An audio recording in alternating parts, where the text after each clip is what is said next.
ఒక కొత్త స్తోత్రాన్ని, ఒక అద్భుతమైన స్తోత్రాన్ని ఒక్క 15 రోజుల క్రితం అందచేస్తే భక్తులందరూ ఇంత అందంగా ఏకకంఠంతో చదువుతున్నటువంటి భక్తుల సమూహంతో కూడినటువంటి దేవాలయం బహుశः ఒక్క కాకినాడ దేవాలయమే.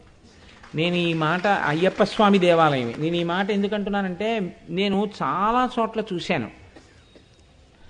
ఎన్నాళ్ళు చెప్పండి అందరూ కలిసి ఏకకంఠంగా స్తోత్రం చదవడం అన్నది ఉండదు. ఒకరు ఏటికి ఎగసన్నా తీస్తే ఒకరు ఏటికి దిగసన్నా తీస్తారు.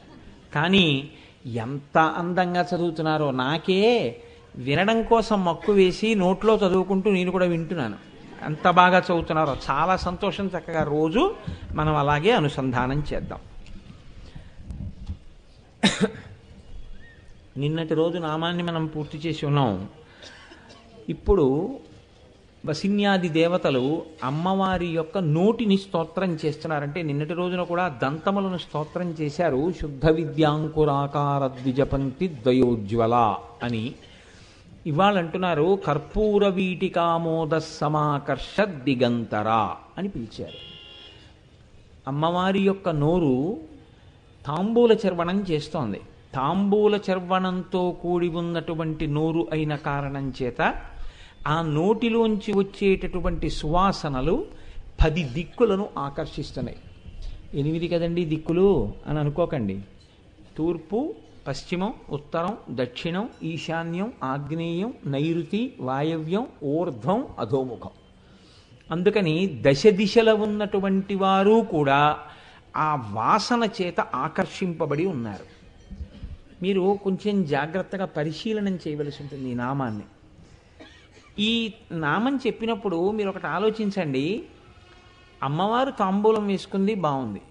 అది ఏ తాంబూలం? కర్పూర వీటి అంటే కర్పూర తాంబూలం వేసుకుని ఉంది ఆ తల్లి. ఇప్పుడు ఆవిడ నవ్వులుతోంది. నవ్వులుతుంటే అందులోంచి వాసన వచ్చింది.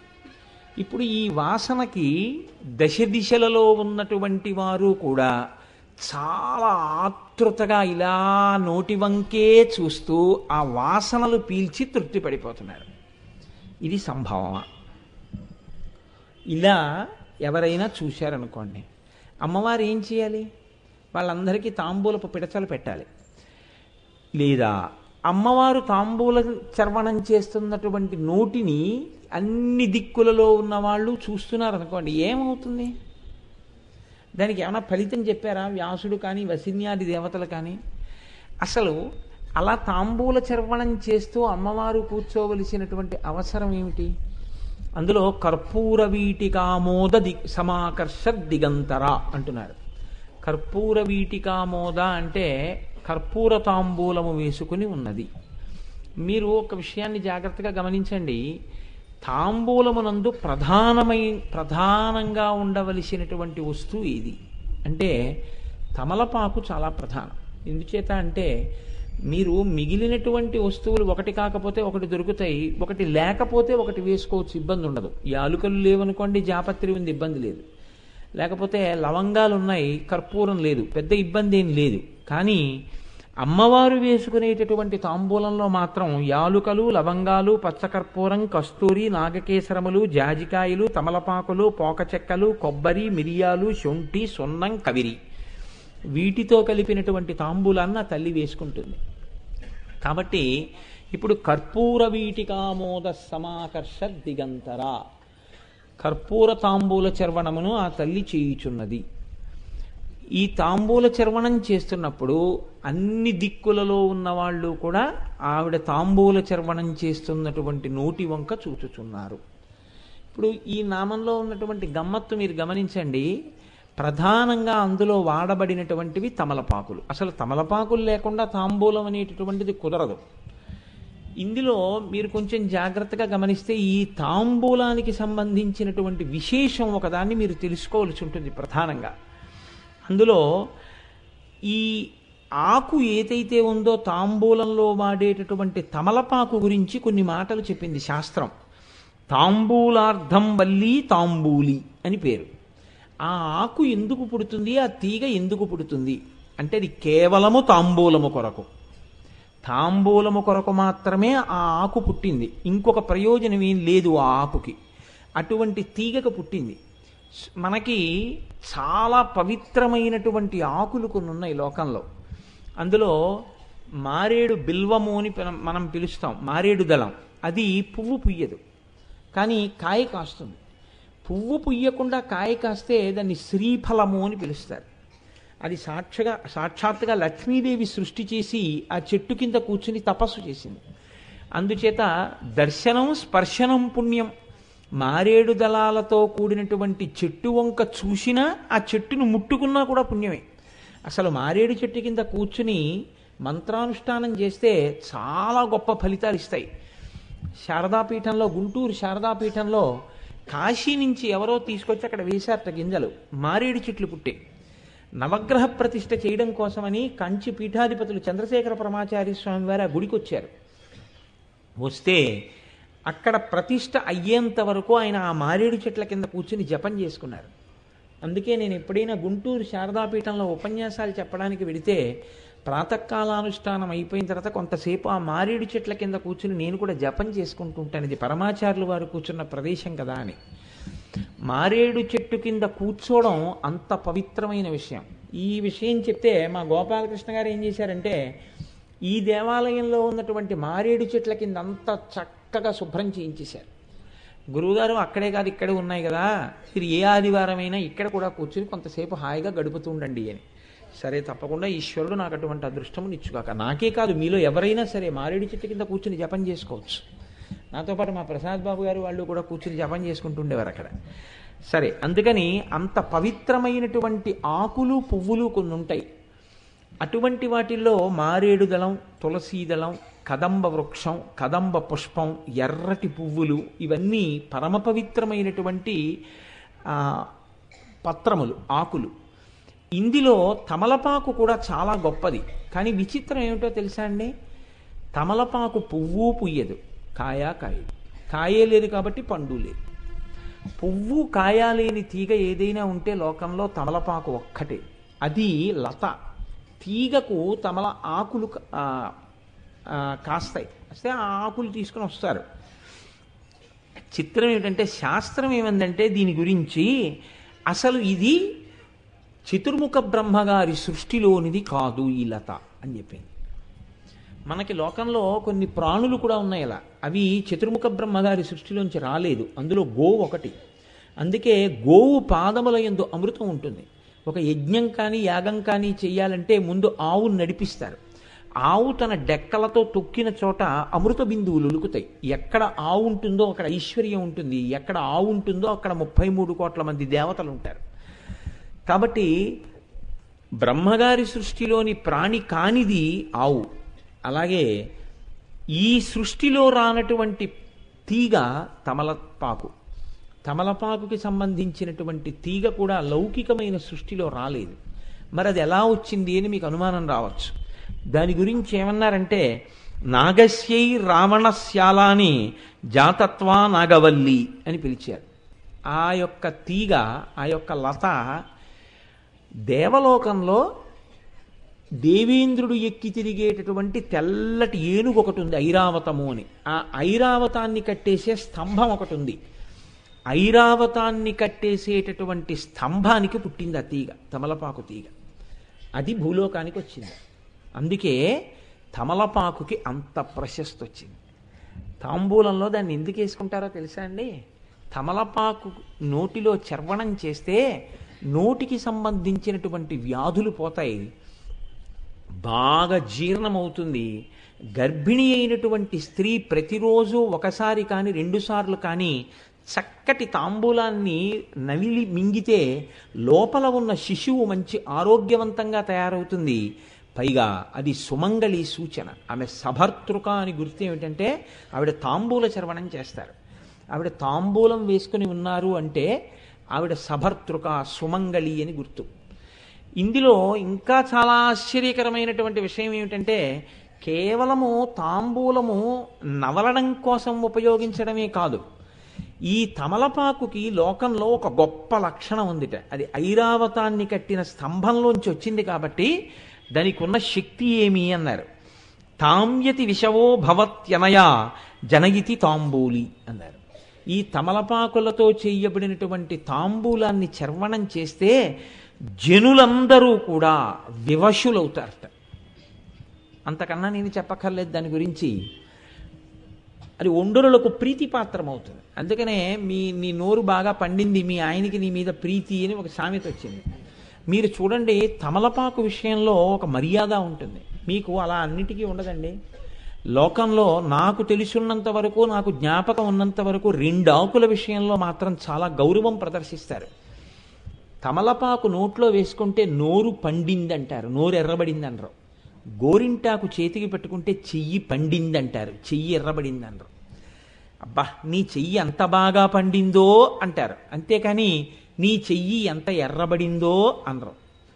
తమలపాకులు చర్వణం చేస్తే, తాంబూల చర్వణం చేస్తే నీ నోరు ఎంత బాగా పండిందో అంటారు, అంతేకాని నీ నోరు ఎంత ఎర్రబడిందో అనరు. మీరు చూడండి, బాగా ఎర్రగా ఉంది నోరు అనరు, బాగా పండింది అంటారు. పండిందన్న మాట తమలపాకుకి, పండిందన్న మాట గోరింటాకుకి ఎందుకేస్తారో తెలుసా అండి? ఇవి జీవితము యొక్క ప్రయోజనానికే ముడిపెట్టబడి ఉంటాయి. మీరు ఒక చెట్టు పుట్టాలి అని ఒక టెంక వేశారండి, ఒక మామిడి టెంక వేశారు, చెరుకు రసాలు మీరు తిన్నారు. నేను ఒకనకొకప్పుడు పెద్దాపురంలో కాపురం ఉండేవాడిని. ఓసారి ఆదివారం సంత ఉండేది పెద్దాపురంలో. సంతకు పెడితే నా చెయ్యి ఎంత ఉంటుందో అంతంత చెరుకు రసాల మామిడి పళ్ళు వచ్చాయి ఆ రోజున. నేను చాలా తెల్లబోయి ఆ చెరుకు రసాల మామిడి పళ్ళు ఇంటికి పట్టుకొచ్చాను.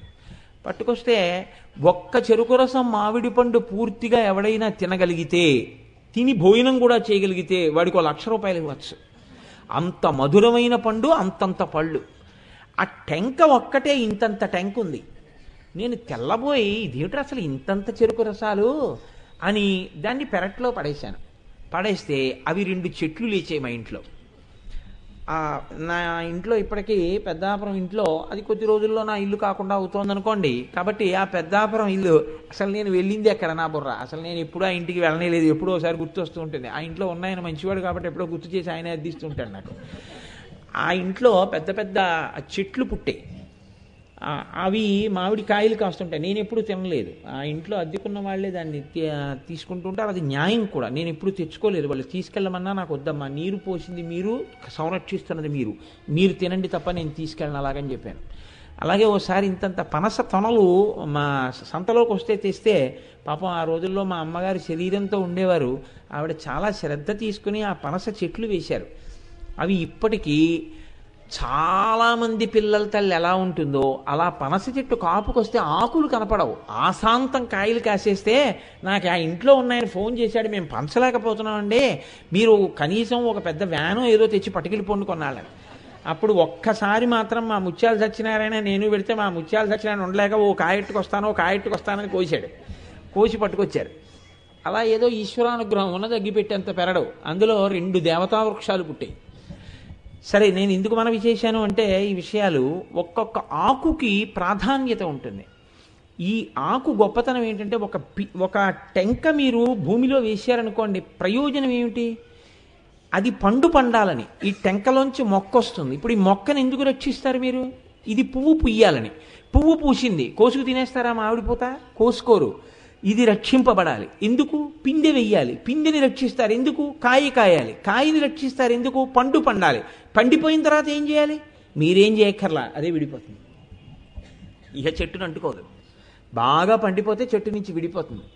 నీ నోరు బాగా పండిందంటారు. అంటే ఏమిటో తెలుసా అండి?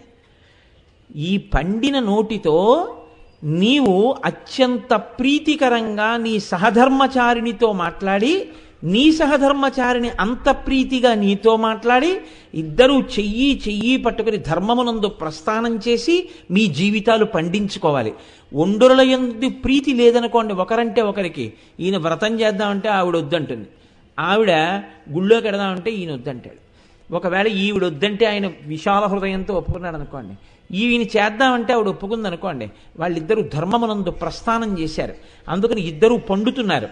అందుకే ఈవిడ నోరు పండితే ఆయనకు అనుగ్రహం, ఆయన నోరు పండితే ఈవిడకు అనుగ్రహం. అది ఎవరి విషయంలో? ఒక్క తమలపాకు విషయంలో. అందుకే నోరు పండిందంటారు కానీ నోరు ఎరుపయింది అంటారు. ఎరుపైతే రాగరంజితం, అది కేవలం కామ్య ప్రయోజనం. కాదు, నోరు పండింది అంటే ధర్మప్రస్థానానికి పనికొచ్చింది. అలాగే చెయ్యి గోరింటాకు పెడితే చెయ్యి పండింది అంటారు. పురుషుడికి గాజుల చేతి భోజనం అదృష్టం. ఎంత అలిసిపోయి ఇంటికొచ్చిన భార్య ప్రేమార పెట్టినటువంటి అన్నం కడుపు నిండుతుంది, అమ్మ పెట్టిన అన్నం కడుపు నిండుతుంది. గాజులు వేసినటువంటి చెయ్యి పాణిగ్రహణం అయిన తర్వాత సాలంకృతం చెయ్యబడుతుంది. ఈ చెయ్యి ఈశ్వరుడి చేత పట్టబడింది కాబట్టి భర్త దైవమై ఉన్నాడు, ఆమె సభర్తృక కనుక ఆ చెయ్యి దైవస్వరూపాన్ని రోజు అర్చన చేస్తోంది. ఆయనకి పలహారం పెట్టడం అంటే ఈశ్వరుడికి బాలభోగం, ఆయనకి భోజనం పెట్టడం అంటే భగవంతుడికి మహానైవేద్యం. ఆయన పడుకున్నప్పుడు ఒక పాట పాడడం అంటే ఈశ్వరుడికి ఏకాంత సేవ. కాబట్టి ఇప్పుడు భర్తని అలా అనుగమించగలిగినటువంటి చెయ్యి ఏది చేస్తున్నా ఆ చేత్తో చేస్తోంది కాబట్టి ఆయన పుణ్యంలో సగభాగం పడిపోతోంది. అటువంటి చెయ్యి కాబట్టి ఈ చేతికి అలంకారం ఉండాలి, గాజులు వేశారు. ఇది సభర్తృక యొక్క చెయ్యి, అందుకని దీనికి గాజులు వేయండి అన్నారు. ఈ గాజుల చేతి భోజనం చెయ్యడం పురుషుడికి మహద్భాగ్యం అన్నారు. అలాగే ఇప్పుడు ఈ చెయ్యి పండిందన్నారు అంటే ఈ చెయ్యి ఆయన్ని సేవించి ఆయన ఈ సేవలందుకుని బాగా ఈశ్వరుణ్ణి సేవించి ఇద్దరూ కలిసి జీవితాన్ని పండించుకోవడానికి ఈ చెయ్యి ఆయన ధర్మప్రస్థానంలో ఉపయుక్తమవుతోంది కాబట్టి చెయ్యి పండింది అంటారు. గోరింటాకుకి చెయ్యి పండింది, తమలపాకుకి నోరు పండింది. అంటే మీరు ఆ ఆకుకున్నటువంటి గౌరవాన్ని మీరు చూడండి, అసలు దాని సృష్టి అటువంటిది. అందుకే ఆ ఆకుతో కూడిన పదార్థాన్ని నోటిలో చర్వణం చేసినంత మాత్రం చేత విశేషమైనటువంటి ప్రయోజనములు సమకూరుతాయని చెప్తోంది శాస్త్రం. అయితే గమ్మత్తు ఏమిటంటే ఎంత గొప్ప తమలపాకు ఎందు కూడా అపారమైనటువంటి అనారోగ్యమునియ్యగలిగినటువంటిది ఒకటి ఉంటుంది. ఏమిటో తెలుసా అండి? ముచిక. మీకు తమలపాకును అమ్మినప్పుడు మాత్రం ముచిక లేకుండా అమ్మరు. దాని వలన మీరు క్యాలీఫ్లవర్ పువ్వు కొనుక్కుంటే బ్యాగ్లో పట్టదు అనుకుంటే దానికి ఉన్నటువంటి కింది ఆధారపు వేళ్ళని కత్తితో నరికేసి పువ్వు ఇస్తారు. తమలపాకులు అమ్మేవాళ్ళు ముచికలు తెంపి మీకు ఇవ్వరు. ఎందుకు ఇవ్వరో తెలుసా అండి? నువ్వు ఏది చేద్దామనుకున్నా దాంట్లోనే పక్కన మళ్ళీ అయోమయమైన ధోరణి, మాయా, వైక్లభ్యము, తడబాటు ఇలాంటివన్నీ కూడా పక్కనే చేరుతాయి. ఇద్దరూ కలిసి ప్రీతితో ఈశ్వర పదంలో ప్రయాణం చేద్దామని మొదలుపెట్టేటప్పటికీ ఈ ప్రీతి వెర్రితలలు తొక్కుతుంది. వెర్రితలలు వేసి పనికిమాలిన ప్రీతిగా మారిపోయి ఒండొల్ల మీద పాడవుతారు. ఇన్నిటికి సూచి అయిన తమలపాకుకి ముచిక మాత్రం అనారోగ్యకరం. అందుకే ఈశ్వరుడికి తాంబూలం ఇచ్చినా సరే ముచిక గిల్లని తాంబూలం ఈశ్వరుడికి ఇవ్వకూడదు. మీకు ఇచ్చినప్పుడు ముచికతో తాంబూలం ఇస్తారు. ఎవరు తాంబూలం వేసుకున్నా తాంబూలం వేసుకునేటప్పుడు ముచిక తీసుకోవడం వాడిదే పని. ఒక్క భర్తకి భార్య తాంబూలం ఇస్తే మాత్రం ముచిక తీసి భర్తకి ఇస్తుంది. ఎందుకో తెలుసా అండి? వాళ్ళిద్దరూ రెండు కాదు ఒక్కటే, మనస్సు చేత ఇద్దరు ఒకటై ఉంటారు. అందుకే తాంబూలం అక్కడ పెట్టి ఉంటే భార్య తీసి ఇస్తుంది. ప్రపంచంలో ఏదైనా సరే పెళ్ళవక ముందు తీసుకొచ్చి ఇవ్వవచ్చు, తినవచ్చు, అంటే కొన్ని పదార్థాలని. ఒక్క తాంబూలం మాత్రం పురుషుడు తన జీవితంలో ఎవరి చేత్తో ఇచ్చిన తాంబూలం వేసుకోకూడదు. పెళ్ళయిన తరువాత భార్య ఇచ్చిన తాంబూలాన్ని నోట్లో వేసుకోవడంతోనే తాంబూలపు రుచి పురుషుడికి తెలియాలి అని ధర్మశాస్త్రం. అప్పటి వరకు తాంబూలం పురుషుడు చర్వణం చేయకూడదు. గురువుగారి దర్శనానికి వెడుతుంటే తాంబూలం వేసుకుని వెళ్ళకూడదు. తాంబూలం ఒక్కొక్కరు ఉన్నప్పుడు వేసుకోకూడదు, ఒక్కొక్కరు ఉన్నప్పుడు వేసుకోకుండా ఉండకూడదు. అమ్మవారి ప్రసాదం మీకు ఇచ్చారనుకోండి, అమ్మవారి ప్రసాదంగా మీకు ఇస్తే చాలా గొప్ప ప్రసాదం ఇది అని అడిగింది శాస్త్రం. అడిగితే చక్ర పొంగలి ప్రసాదం, పులిహార ప్రసాదం అనకూడదు. వెంటనే మీరు రుచిని చెప్పినట్టు. చక్ర పొంగలి అనేటప్పటికీ కొద్దిగా పెట్టండి నాకు షుగర్ అంటాడు. అంటే ఇప్పుడు ఏం చూశాడు? దాని యందు అనారోగ్య హేతువుని చూశాడు. కాబట్టి ఆయనకి ప్రసాదమునందు ఒక దోషాన్ని చూసినటువంటి లక్షణం వచ్చింది కాబట్టి పాపం ఆయన ఖాతాలో పడుతుంది. దానికి ఆ ఇబ్బంది ఉంది. చక్కెర పొంగలి ప్రసాదం, పులిహార ప్రసాదం అనకూడదు, ప్రసాదం అనాలంతే. మీరు తీసుకుని కొద్దిగా మీ నోట్లో వేసుకుని మిగిలింది ఎవరికైనా ఇవ్వాలి తప్ప ప్రసాదం ఇచ్చేటప్పుడు ఎక్కువ ఇవ్వకండి, ఎక్కువ ఇవ్వకండి, ఎక్కువ ఇవ్వకండి అనకూడదు. ప్రసాదం ఎంత ఇస్తే అంతా పుచ్చుకోవాలి. లోకంలో ప్రసాదం అన్న మాటకి పక్కన కలిసిపోయినది ఏదో తెలుసా అండి? తాంబూల ప్రసాద. తాంబూలం ప్రసాదం. అసలు ప్రసాదం అన్న మాటకు అర్థం ఏమిటంటే తాంబూలమే. తాంబూలం మీకు చిత్రం ఏమిటంటే అమ్మవారి ప్రసాదం అన్నప్పుడు సాధారణంగా కుంకం ఇచ్చారనుకోండి, మీరు చూడండి మగవాడు ఏం చేస్తారంటే కొంచెంగా బొట్టు పెట్టుకుని మిగిలింది ఆడదానికి ఇస్తే ఆవిడ చాలా జాగ్రత్తగా ఒక కాగితంలో పొట్లం కట్టుకుని ఇంటికి పట్టుకెడుతుంది. ఓ ఉత్తరీయం వేశారనుకోండి, మొగాడు ఆ ఉత్తరీయం వేసుకుంటాడు, వెళ్ళిపోతాడు. ఓ చీర పెట్టారనుకోండి, లేకపోతే ఓ రవికిల బట్ట పెట్టారనుకోండి, ఆడది కుట్టించుకుంటుంది. తాంబూల ప్రసాదం ఇచ్చారనుకోండి, అది పురుషుడికా స్త్రీకా? తాంబూల ప్రసాదం దంపతుల్లో ఏ ఒక్కరికి దక్కినా ఒక్కరూ తినకూడదు, ఇద్దరూ తినాలి, సగం సగం. ఎందుకో తెలుసా అండి? అసలు దాని పేరే తాంబూల ప్రసాదం. అది దంపతులు ఇద్దరూ ధర్మపథంలో నడవడం దగ్గర నుంచి శాస్త్రం అంది దాని ప్రయోజనము చెప్పినటువంటి వాడు పాపాత్ముడు అని చెప్పారు. తాంబూల ప్రసాదానికి ఈ ఫలితం ఉంటుందండి అని ఎవరైనా చెప్పారనుకోండి, వాడికి పాపం సంక్రమిస్తుంది. నువ్వు చెప్పలేవు తాంబూలమునకు ఫలితాన్ని, అంత శక్తివంతము. అమ్మవారికి మీరు చేసేటటువంటి ఉపచారములలో అత్యంత శక్తివంతమైన ప్రసాదం ఏదో తెలుసా అండి? మీరు నోటితో అడగక్కర్లేదు, ఏ కోరికలనైనా తీర్చగలిగినటువంటి విశేషమైన సమర్థత దీనికి ఉంటుంది, తాంబూలం అనుకుంటుంది. తాంబూలం వేసుకోకుండా సుమంగళి ఇంట్లో ఉండవచ్చా? ఆమె తన సౌమాంగల్యమునే అవమానించుకున్నట్టు. ఆమె రోజూ తాంబూల చర్వణం చెయ్యాలి. సుమంగళిని అని గొప్ప ఏమిటో తెలుసా అండి? తాంబూల చర్వణం. సభలో ఆడవాళ్ళు తాంబూలం వేసుకొని కూర్చుని ఉన్నారనుకోండి, ఉత్తర క్షణంలో అమ్మవారి నోరు కనపడి నమస్కారం చేయాలి. అందుకే నాకు తెలిసి, ఏమో ఎక్కడైనా జరుగుతున్నాయేమో నాకు తెలియదు, నేనే అన్ని చోట్లకి ఎక్కువ వెళ్ళను, శారదా నవరాత్రుల్లో మధురమైనటువంటి తాంబూలాన్ని ఏదో ఒక రోజున పూజ చేసుకున్నటువంటి సువాసినులందరికీ ఇచ్చేటటువంటి అలవాటు ఉన్న ప్రాంగణం అయ్యప్ప స్వామి దేవస్థాన ప్రాంగణం. ఇక్కడ అలా తాంబూలం ఇచ్చి ఆడవాళ్ళని వేసుకుని దర్శనానికి వెళ్ళమని చెప్తాం. అంత గొప్ప ప్రసాదం తాంబూల ప్రసాదం. దాని పేరే తాంబూల ప్రసాద. ఇప్పుడు ఆ తమలపాకు ఏం చెయ్యగలదు అంటే ఒండరులకు ప్రీతి జనింపచేయగలదు. అసలు దాంపత్యం అంటే అదేనండి. ప్రీతి యొక్క పరాకాష్ఠకే దాంపత్యం అని పేరు. అది ఒక స్థితిలో శరీర సంబంధమైనటువంటి ప్రీతిగా ప్రారంభం కావచ్చు, కానీ ఈ ప్రీతి ఏమైపోతుందంటే శరీరములు వృద్ధాప్యంలోకి వచ్చేసిన తర్వాత అప్పుడు ఇంకా బాగా బడలిపోయినటువంటి స్థితిలో ఒకరిని ఒకరు అనుగమించినటువంటి కారణాన్ని తీసుకుని ఒకరి యందు ఒకరికి ప్రీతి కలుగుతుంది. అయ్యయ్యో, నా జీవితంలో ఇంత కష్టపడి నన్ను అనుగమించింది, ఇన్ని కష్ట సుఖాలలో తోడు నీడగా తల్లిని మరపించే ఇల్లాలి ఆదరణ అని జ్ఞాపకానికి వస్తుంది. జ్ఞాపకానికి వచ్చి ఆమె యందు ప్రీతి పెరుగుతుంది. ఇప్పుడు ఆవిడ శరీరంతో పురుషుడికి సంబంధమే ఉండదు, ఆవిడ మనసుతో సంబంధం. పురుషుడు జర్జరీభూతం అయిపోతాడు, వృద్ధుడైపోతాడు. ఇప్పుడు ఆయన ఏం తేలేడు, ఆయనకేమీ ఆదాయం లేదు, ఆయనకేం పెద్ద ఆరోగ్యవంతుడేం కాడు, ఇప్పుడు ఆయన ఏమీ తట్టుకోలేడు. భార్య మనస్సంతా దేని మీద ఉంటుందంటే ఆయన యందే ఉంటుంది. ఆయన కోసం ఏదైనా త్యాగం చేస్తుంది. శాస్త్రం ఏమందో తెలుసా అండి? ఆయన్ని విడిచిపెట్టి వెళ్ళడం కుదరదు కాబట్టి నేను యాత్రకు వెళ్ళలేకపోతున్నాను అందనుకోండి ఒక ఆవిడ, ఆ యాత్ర చేసిన ఫలితం ఆవిడ ఖాతాలో వేసేమంది.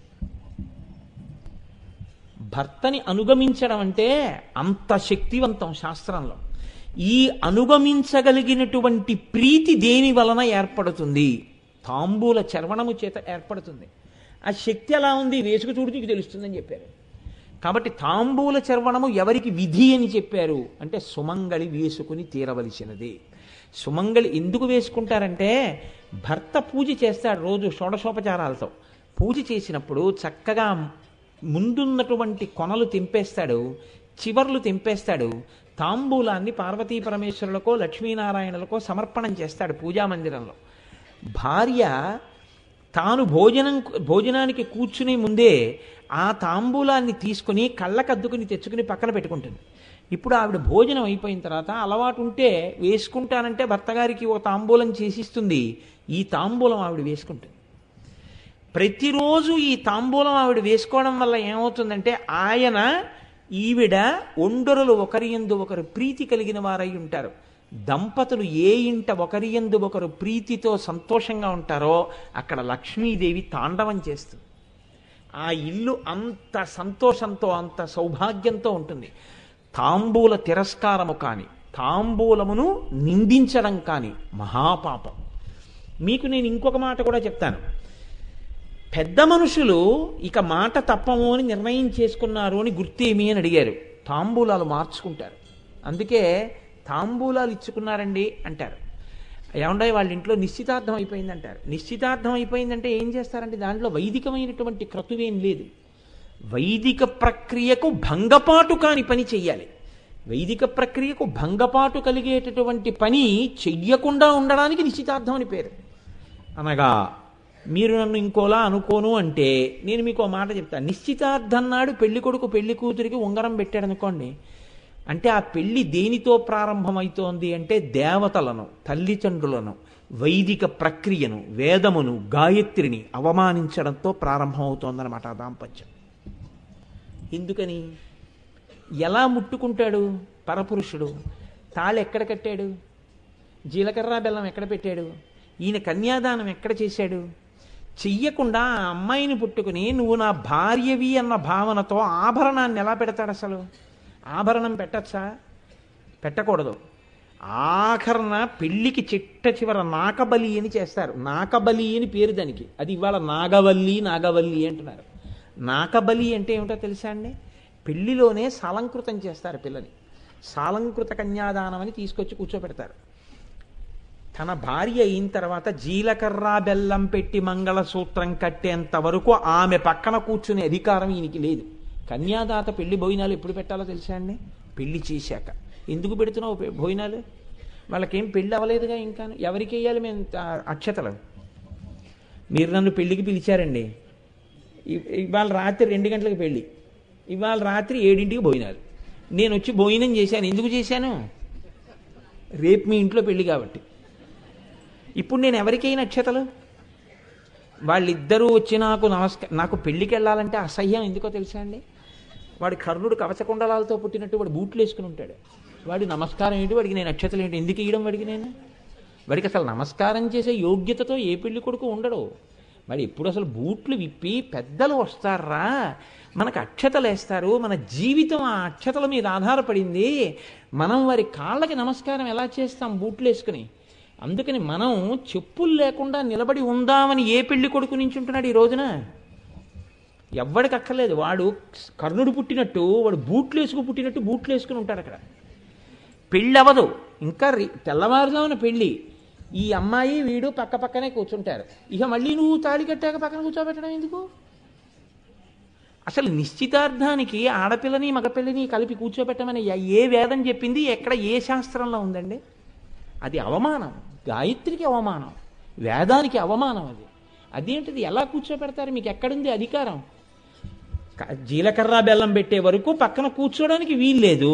మీరు కన్యాదానం చేశారు కాబట్టి మీకంత పుణ్యరాశి మీకు వచ్చింది కాబట్టి ఈ సంతోషంలో మీరు వచ్చిన వాళ్ళందరికీ భోజనం పెడుతున్నారు, పలహారం పెడుతున్నారు.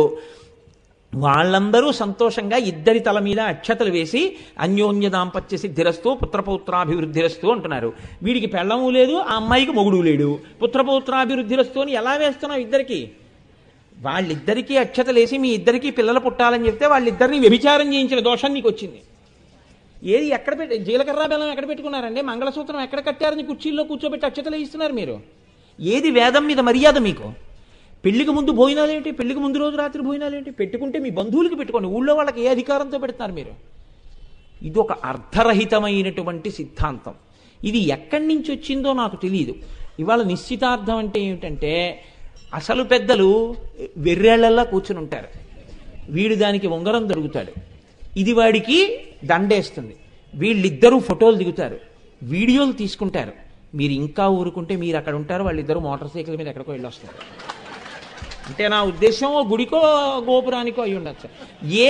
ఏ అధికారంతో వెళ్ళారండి గుడికి వాళ్ళిద్దరు? వాళ్ళిద్దరు వెళ్ళాక మేము కాబోయే దంపతులమన్న భావనతో వెళ్ళారా వాళ్ళు? ఎలా వెడతారు వాళ్ళిద్దరు గుళ్ళోకి? ఏ ఈశ్వరుడి మ్రోలకి అదా వెళ్ళడం? అన్నం తింటున్నావా, గడ్డి తింటున్నావా? తండ్రి వెయ్యుండి ఎలా పంపించావు కూతురునలాగా? ఎందుకు ఈ మాట అంటున్నానంటే, ఇలా నేను అనుకుంటే గడ్డి తిని పంపించని రేపు పొద్దున్న నన్ను అడిగే అవకాశం కొంతమందికి ఉండదని. అందుకని ముందుగానే విజ్ఞాపన అన్నమాట, ఇది పరోక్షంగా. కాబట్టి నిశ్చితార్థానికి పెళ్లి కూతురు వెళ్ళొచ్చా? ఒక్క నాటికి వెళ్ళకూడదు. అది వైదిక తిరస్కారం, ధర్మశాస్త్రంలోనే ఉంది. దీనికి మాకు ఆచారం ఉందండి అంటే అది ఏ ఆచారం అయినట్టు? మాకు వేదాన్ని తిరస్కరించడం ఆచారం అని చెప్పినట్టు. అసలు అలా చెప్పచ్చా? ఒక్కనాటికి చెప్పకూడదు. కాబట్టి మా ఇంట్లో తాంబూలాలకు ఆడపిల్లని తీసుకొస్తామండి, ఆచారం మాకేమిటి? బుర్రలేని ఆచారం అలా ఏం ఉండదు లోకంలో. కాబట్టి సరే, ఇదంతా సామాన్యుని సణుగుడు. ఎందుకు అంటారేమో అంటే, తాంబూలం అనేటటువంటిది పెద్దలు మార్చుకుంటారు. పెద్దలు నిశ్చితార్థము అన్నది వైదిక ప్రక్రియ కాదు, అది శుభలేఖ పడడానికి హేతువు పడుతోంది. వీళ్ళు నిర్ణయించారు, మా అమ్మాయి ఈ గోత్రంలో పుట్టింది, మా వంశం ఇది, మా వంశంలో మా నాన్నగారు ఇది, మా తాతగారు ఇది, మా ముత్తాతగారు ఇది అని నేను చెప్పుకుంటాను. చెప్పుకుని నేను చెప్పుకుంటే నమ్ముతారు, నమ్మకపోతారు. వీడి గురించి వీడు చెప్పేస్తున్నాడు అనుకుంటారు. అందుకని నా ఇంటి పురోహితుడితో నేను వెడతాను. ఆయన చెప్తారు, వీరి తండ్రి గారు ఇదండి, వీరి తాతగారు ఇదండి, వీరి ముత్తాతగారు ఇదండి, వీరి గోత్రం ఇదండి, వీరి వేదం ఇదండి, వీరి శాఖ ఇదండి అని అన్నీ చెప్తారు. అవతల పురోహితుడు అవతల వారి గురించి చెప్తాడు, వీరి తండ్రి గారిది, తాతగారిది, ముత్తాతగారిది అని చెప్తారు. ఇప్పుడు ఈ పిల్ల గురించి పిల్లాడి గురించి తెలుసున్న వాళ్ళు కాబట్టి విచారణ చేస్తారు. బాగుంది, 5 సరిపోవాలి. అది తుల్యశీల వయోవృత్తాం తుల్యాభిజన లక్షణం. 5 శీలము, వయస్సు, వృత్తము, అభిజనము, లక్షణము 5 సరిపోయాయి అని అనుకుంటే పెద్దలు నిర్ణయం చేస్తారు, ఈ పిల్లని పిల్లాడికి, పిల్లాడిని పిల్లకి ఇవ్వండి అని. మీరు చూడండి, చాగంటి కోటేశ్వరరావు గారికి చిరంజీవి లక్ష్మీ సౌభాగ్యవతి సుబ్రహ్మణ్యేశ్వరిని ఇచ్చి, అంటే నా పెళ్ళి అయిపోయిన విషయాన్ని ప్రస్తావన చేస్తున్నారు సుమండి, ఇచ్చి అంటాం. ఇచ్చి పుచ్చుకుని అలా ఏం ఉండవు. వారు వీరు కలిసి వివాహం జరుగుతుంది అంతే. ఇద్దరు కలిసి ధర్మపథంలో నడుస్తారు. ఇలా నడిచేటప్పుడు ముందు పెద్దలు అంగీకరిస్తారు, ఒకరితో ఒకరు అంగీకరించి ఈయన చేతిలో పట్టుకున్న తాంబూలాన్ని ఆయనకిస్తాడు, ఆయన చేతిలో పట్టుకున్న తాంబూలాన్ని ఈయనకిస్తాడు. తమలపాకులలో పెట్టబడిన 2 అరటిపళ్ళు అంత గొప్పవి. 2 అరటిపళ్ళు పెట్టి తమలపాకుల్లో వక్కలు వేసి మార్చుకుంటే ఇక ఆ పెళ్ళి నిశ్చయమైపోయినట్లే. ఇంకా ఇంతకన్నా మంచి సంబంధం ఏదో వచ్చిందనుకోండి, అప్పుడు మీరు ఏమనుకోకుండా అబద్ధాలు అనకూడదు. ఇక నిశ్చితార్థం అయిపోతే ఆ పెళ్ళి అయిపోయినట్టు లెక్క. సరే, వేరు వేరు కారణాలకి వేరు వేరు ప్రాయశ్చిత్తాలు వేరు కోణంలో చెప్పారు. ఇప్పుడు అవి అమంగళకరమైన విషయాల గురించి నేను మాట్లాడను. కాబట్టి దానికి ఏది పెద్దలు ఒప్పుకున్నారు అనడానికి గుర్తేది? తాంబూలం ఇచ్చి పుచ్చుకుంటారు. అందుకే తాంబూలాలు ఇచ్చేశారండి అంటారు. తాంబూలాలు ఇచ్చేశారు అని ఒక సామెత కూడా వచ్చింది లోకంలో, కన్యాశుల్క నాటకాన్ని ఆధారం చేసుకుని. అంటే అది నిశ్చయం అయిపోయిందిరా, ఇక నువ్వేం చేస్తావు, జుత్తు పట్టుకోండి అంతే. కాబట్టి పెద్దలు తాంబూలాలు మార్చుకోవడం అంటే ఆ స్థాయి. ఇంటికి ఎవరైనా మహాత్ములు వచ్చారనుకోండి, ఏం చెయ్యాలని అడిగింది శాస్త్రం. నీకు ఏమీ చేత కాకపోయినా వారికి తాంబూలం ఇవ్వడం చేత కావాలి. ఇంట్లో తమలపాకులు అరటిపళ్ళు పెట్టుకుని ఇంటికి పెద్దలు వచ్చి వారు వెళ్ళిపోయే ముందు వారి చేతిలో తాంబూలం పెట్టి నమస్కారం చేయాలి. తాంబూలం అంటే ఇవాళ ఏమైపోయిందంటే దక్షిణ అన్న శబ్దం వచ్చేస్తోంది. దక్షిణ కాదు, తాంబూలం అంటే పళ్ళు, వక్క, తమలపాకులు అంతే. ఈ 3 కలిపి వారి చేతిలో పెట్టి నమస్కారం చేస్తే, ఒకవేళ మీరు వారికి ఉపచారం చేయడం చేత కాకపోయినా మీరు సంపూర్ణంగా ఉపచారాలన్నీ వారికి చేసినట్టు లెక్క. తాంబూలం అంత గొప్పది. అందుకే మహాభారతం విరాట పర్వంలో ఒక గమ్మత్తు చెప్పారు. బృహన్నల సభలోకి వచ్చాడు విరాట మహారాజు గారి దగ్గరికి. అప్పటి వరకు ఆయన చూడలేదు. ఆయన వచ్చి అన్నాడు, నేను అంతఃపురంలో ఉన్న ఆడపిల్లలకి నృత్యము గరపంగా నాకు నేర్పు కలదు, నేను ఆడపిల్లలకి నృత్యం నేర్పుతాను, నువ్వు అనుమతి ఇయ్యి, నేను అంతఃపురంలో ఆడపిల్లలకి శిక్షణనిస్తానన్నాడు. నా కూతురుంది ఉత్తర, శిక్షణనిస్తావా అన్నాడు. ఇస్తానన్నాడు. తేరిపారి చూశాడు బృహన్నల వంక. ఎవరో మహారాజాధిరాజు గొప్ప విలుకాడిలా ఉన్నాడు, ఈ పేడి రూపంతో ఉన్నాడేమిటి అనుకున్నాడు. ఈయన్ని చూస్తే మనిషి పేడిగా ఉన్నాడు కానీ బహుగౌరవనీయుడు అనుకున్నాడు. అందుకే మిగిలిన వాళ్ళకి చెయ్యని సత్కారం అర్జునుడికి ఒక్కడికే చేశారు. ఉత్తరని పిలిపించాడు సభలోకి. ఉత్తర సభలోకి వచ్చింది. శిరస్సు మార్కొని ఉత్తర చేతిలో తాంబూలం పెట్టి విరాట మహారాజు ఇది పట్టుకెళ్ళి నీ కాబోతున్నటువంటి గురువు ఆ బృహన్నల చేతిలో పెట్టి నమస్కారం చెయ్యి అన్నాడు. ఉత్తర ఆయనకి తాంబూలం ఇచ్చి నమస్కారం పెట్టింది. మీ ఇంటికి మహాత్ములు ఎప్పుడు వస్తారో మీకు తెలుసా? మీకు తెలియకపోవచ్చు. ఈశ్వరానుగ్రహం కలిగితే గుర్తేమిటో తెలుసా అండి? ఎప్పుడూ ఎవరి దగ్గర ఏది ఆశించనటువంటి వాడు మీ ఇంటికి వస్తాడు. ఆయన ఎప్పుడు ఏమి ఆశించాడు ఎవ్వరి దగ్గర, ఈశ్వరుణ్ణి నమ్మి ఉంటాడు. ఆయన ఒక రోజున మీ ఇంటికి వస్తాడు. ఊరకరారు మహాత్ములు వారథముల ఇండ్ల కడకు వచ్చుటలెల్లన్ కారణము మంగళములకు, మీరొచ్చుట శుభము మాకు నిజము మహాత్మ. ఆయన తాంబూలం ఇవ్వకుండా మీరు ఆయన్ని పంపించేశారనుకోండి, మహాపాపం సంక్రమిస్తుంది. అంటే మర్యాద చేయలేదనమాట ఆయనకి. నీవు మర్యాదకి తగినవాడవు కావు అని చెప్పి ఇంట్లోంచి ఆయన్ని పంపించినట్టు. మీరు ఏం చేశారు కాదు, ఆయనకి తాంబూలం ఇచ్చారా లేదా, ఇది చాలా ప్రధానం. ఒక్కొక్కసారి ఈశ్వరుడు గొప్ప అవకాశాలు ఇస్తాడు. మీరు అనుకోకుండా వస్తారు మహాత్ములు, మీరు వారి చేతికి తాంబూలం ఇవ్వకుండా వారిని పంపించేశారనుకోండి, వారిని అవమానించి పంపినట్టుగా లెక్కలోకి వస్తుంది. కాబట్టి తాంబూలం ఇచ్చి పంపాలి. తాంబూలం ఇచ్చి పంపాలంటే మీ ఇంట్లో ఎప్పుడు ఏముండాలి? ఎప్పుడూ తమలపాకులు ఉండాలి. కాబట్టి గృహస్థు జీవితంలో ఎంతో సంబంధం పెట్టుకుని గృహస్థు ఎప్పుడూ ఇంట్లో ఉంచుకోవలసిన వస్తువేది? తమలపాకులే. ఒక ఇల్లాలు వస్తుంది, బొట్టు పెట్టి 2 పళ్ళు పెట్టి ఆ తాంబూలం ఇవ్వాలి. ఇస్తే ఆ తాంబూలం పుచ్చుకున్నందుకు ఇందిరా ప్రతిగృహ్ణాతు ఇందిరావై దదాతి చ, లక్ష్మీదేవి పుచ్చుకుంది, లక్ష్మీదేవికి ఇచ్చింది, అంతే. ఆ ఇంట ఆ రోజున అమ్మవారు పూజింపబడింది. కాబట్టి తమలపాకులు లేని ఇల్లు ఉండొచ్చా? ఉండకూడదు. రేపటి వరకు తమలపాకులున్నాయి, ఎల్లుండికి తమలపాకులు ఉన్నాయంటే రేపు కొని తెచ్చేసుకుని ఫ్రిడ్జ్లో పెట్టేసుకోవాలి.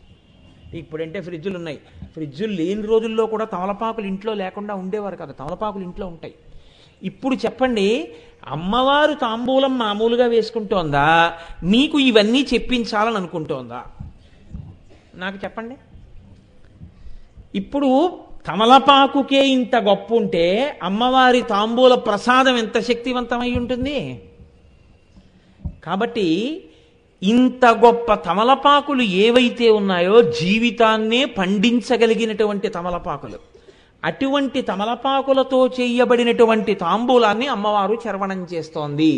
కర్పూర వీటికామోద సమాకర్ష దిగంతరా. ఇప్పుడు ఇందులో మీరు గమ్మత్తు చూడండి. నేను తాంబూల చర్వణం చేస్తున్నాను అనుకోండి, నేను తాంబూల చర్వణం చేస్తే అందులోంచి సువాసన వస్తుంది. సువాసన లేనిది, కేవలంగా మత్తు కలిగించేది, నెత్తురు కక్కినట్టుగా బయటికి ఉమ్మవలసిన అవసరం ఉన్నది, అనారోగ్య హేతువైనటువంటిది, దాన్ని తాంబూలం అనరు, ఉత్ప్రేరకము అంటారు.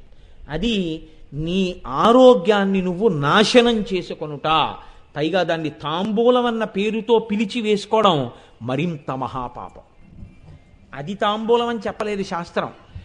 ఏది తాంబూలము అంటే ఏది నీకు సమస్తమైన శుభములను చేకూర్చగలదో అది తాంబూలం. అటువంటి తాంబూలం మాత్రమే చర్వణం చేయవలసి ఉంటుంది. ఇప్పుడు అటువంటి తాంబూలం వేసుకుంటే నోట్లోంచి సువాసన వస్తుంది. సువాసన వస్తే మీరు కొంచెం జాగ్రత్తగా పట్టుకోవలసి ఉంటుంది ఈ మాట. నేను తాంబూలం వేసుకుని ఇంట్లో కూర్చున్నాను అనుకోండి,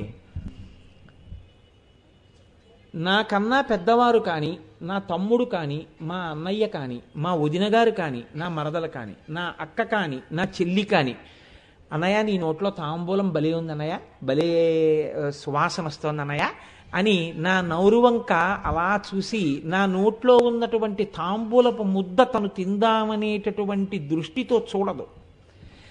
అసలు ఆ తాంబూలం వంక చూడగానే ఏమిటో చాలా ఆశ్చర్యంగా చూసేది ఎవరు చూస్తారు? చిన్నపిల్లలు చూస్తారు. మీరు చూడండి, పిల్లల్ని ఏమంటారంటే, ఒరే మీరు పిల్లలు మీరు తాంబూలం వేసుకోకూడదంటారు, అన్నం పెడతారు. పెద్దవాళ్ళకి తాంబూలం ఇస్తారు. ఇస్తే ఈ తాంబూలం పెద్దవాళ్ళు వేసుకుని నవ్వులుతూ ఉంటారు. పెళ్ళి అయిపోయిన తర్వాత నవ్వులుతున్నప్పుడు పిల్లలు ఏం చేస్తారంటే చాలా కుతూహలంగా అలా తల్లి నోటి వంక చూసి, అమ్మ ఏంటమ్మా తింటున్నావు, అమ్మ ఏంటమ్మా తింటున్నావు అంటారు. సువాసన వస్తుంటుంది. అమ్మ కావాలని ఇలా వంగి ఇలా ఇలా నవ్వులుతుంది. నవ్వులితే అమ్మాయి అంత మంచి వాసన వస్తుంది, అమ్మ ఏంటమ్మా అది ఏంటమ్మా అది అంటాడు. అది తాంబూలం రా అంటుంది. అమ్మ నాకు తాంబూలం ఇయ్యమ్మా, నాకు నువ్వు తినకూడదంట. అనగానే వాడికి మక్కువ పట్టుకుంటుంది. అమ్మ నోరు ఎందుకు ఎరిపోయింది, నేను తినాలి. ఇప్పుడు అమ్మ ఏం చేస్తుందంటే నోరు తెరని చెప్పి చేతితో తీసి నోట్లో పెడుతుందని మీరు అనుకుంటున్నారేమో. అలా పెట్టడం అమ్మతనం కాదు. మీరు ఎప్పుడైనా చూశారో లేదో, అమ్మ తాంబూలం పెట్టడంలోనే గమ్మత్తుంటుంది. ఆ చిన్ని నోరు తన నోట్లోకి పెట్టుకుని తన నాలుకతో తాను నవ్వులుతున్న తాంబూలపు పిడచ తెరిచిన చిన్ని లక్క పెడతంత నోట్లోకి అలా తోసేస్తుంది. తోసేస్తే వాడు దాన్ని చప్పరించి తిని అమ్మ చాలా బాగుందమ్మా, చాలా బాగుందమ్మా అంటాడు. ఒక్క పిల్లలు తిన్న తాంబూలంలో ఏది ఎక్కువ కలిసింది? అమ్మ ఉమ్ము కలిసింది కదండి. ఇంకొక రకం నేను ఇంత పవిత్రమైన వేదిక మించి మాట్లాడను. ఒక్క పిల్లలు తిన్న తాంబూలంలో అమ్మ తిన్నప్పుడు అమ్మ యొక్క ఉమ్ము కూడా కలిసి పిల్లవాడి నోట్లోకి వెళ్ళింది. అమ్మ నోట్లోంచి ఇలా తీసి వాడి నోట్లో పెట్టదు, నోట్లోంచి నోట్లోకి పెట్టేస్తుంది అంతే అమ్మ. అసలు అలా తినడం, అలా తినకుండా నేనున్నాను అంటే మాత్రం ఎవరైనా వాడు ఖచ్చితంగా జీవితంలో దురదృష్టవంతుడు. అమ్మ నోట్లోంచి తన నోట్లోకి తాంబూలం తిన్నవాడెవడో వాడు భాగ్యవంతుడు. అసలు ఆ రుచే వేరు, ఆ తాంబూలమే వేరు. అమ్మ నోరులో ఉన్నటువంటి తాంబూలము యొక్క వాసన చేత ఆకర్షింపబడి అమ్మ తొడ మీద చెయ్యేసుకుని అమ్మ నోటి వంక ఇలా చూసే వాళ్ళందరూ అమ్మ దగ్గరెవరు? పిల్లలే. కాబట్టి ఇప్పుడు కర్పూర వీటికామోదస్సమాకర్ష దిగంతరా, 10 దిక్కుల వాళ్ళు ఇలా చూస్తున్నారంటే 10 దిక్కులలో ఉన్న అందరి ముందు ఆవిడ ఏవరగా నిలబడింది? ఆవిడ జగన్మాత. 10 దిక్కులలో ఉన్న వాళ్ళందరూ ఆవిడ బిడ్డలే. ఆవిడ విషయంలో ఇంకా మగాడు, అన్నయ్య, బావగారు, మరిది ఇవేం ఉండవు. అందరూ బిడ్డలై అమ్మ నోటి వంక తాంబూలంతో పిల్లలు ఎలా చూస్తారో అలా చూస్తున్నారు. అమ్మ పెట్టిందా? ఆ విషయాన్ని ప్రస్తావన చేయలేదు. పెట్టిందనే అనుకో, పెట్టలేదని ఎందుకంటావు? ఆవిడ అమ్మతనం అయినప్పుడు పెట్టకుండా ఎలా ఉంటుంది? ఇక్కడ మీరు ఒకటి గమనించాలి, తాంబూలం తినకూడదు పిల్లలకి రూలు. అసలు అలా అమ్మ నోట్లో తాంబూలం తినని పిల్లలను చూపించండి నాకు. ఉండడు. ఎందుకు ఉండడు? పెట్టకుండా అమ్మ ఉండలేదు. ఎప్పుడు? అమ్మ తింటుండగా చూసి పిల్లాడు చూసి అడిగితే మాత్రం అమ్మ పెట్టేస్తుంది. ఎలా పెట్టేస్తుంది? మిగిలినవి చేత్తో పెడుతుందేమో, తాంబూలం నోట్లోకి పెడుతుంది. కాబట్టి అలా నీకు చూడడం వస్తే అమ్మవారి తాంబూలం నీ నోట్లోకి కూడా రావడం ఖాయం. కాబట్టి ఇప్పుడు ఏది చూడడం ముఖ్యం? తాంబూల చర్వణం చేస్తున్న అమ్మవారి నోటిని అమ్మవారి బిడ్డలుగా చూడడం నీకు వచ్చా? అది చూడడం నేర్చుకో. దానివల్ల ఏమొస్తుందో నేను చెప్పలేను, నువ్వు అనుభవిస్తావు. ఇది ఆ నామం యొక్క ప్రయోజనం. కాబట్టి కర్పూర వీటికామోద సమాకర్ష దిగంతర. ఇందులో ఆమోద అని ఒక మాట ఉంది. ఆమోద అంటే మామూలుగా అయితే అంగీకరించుట అని, ఆమోదించారంటే అంగీకరించారని. ఆమోద అంటే ఇక్కడ అర్థం ఎవరో అంగీకరిస్తే ఆవిడ తాంబూలం వేసుకుందని కాదు.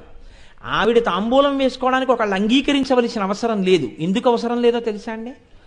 ఆవిడికి జన్మసిద్ధంగా మహాపతివ్రత, సుమంగళి, మనకి తల్లి, సభర్తృక. అటువంటి తల్లికి తాంబూల చర్వణం చేయడం ఆవిడ హక్కు. ఆవిడికి అది హక్కు అయితే ప్రతి సుమంగళికి కూడా ఏది హక్కు? తాంబూల చర్వణమే హక్కు.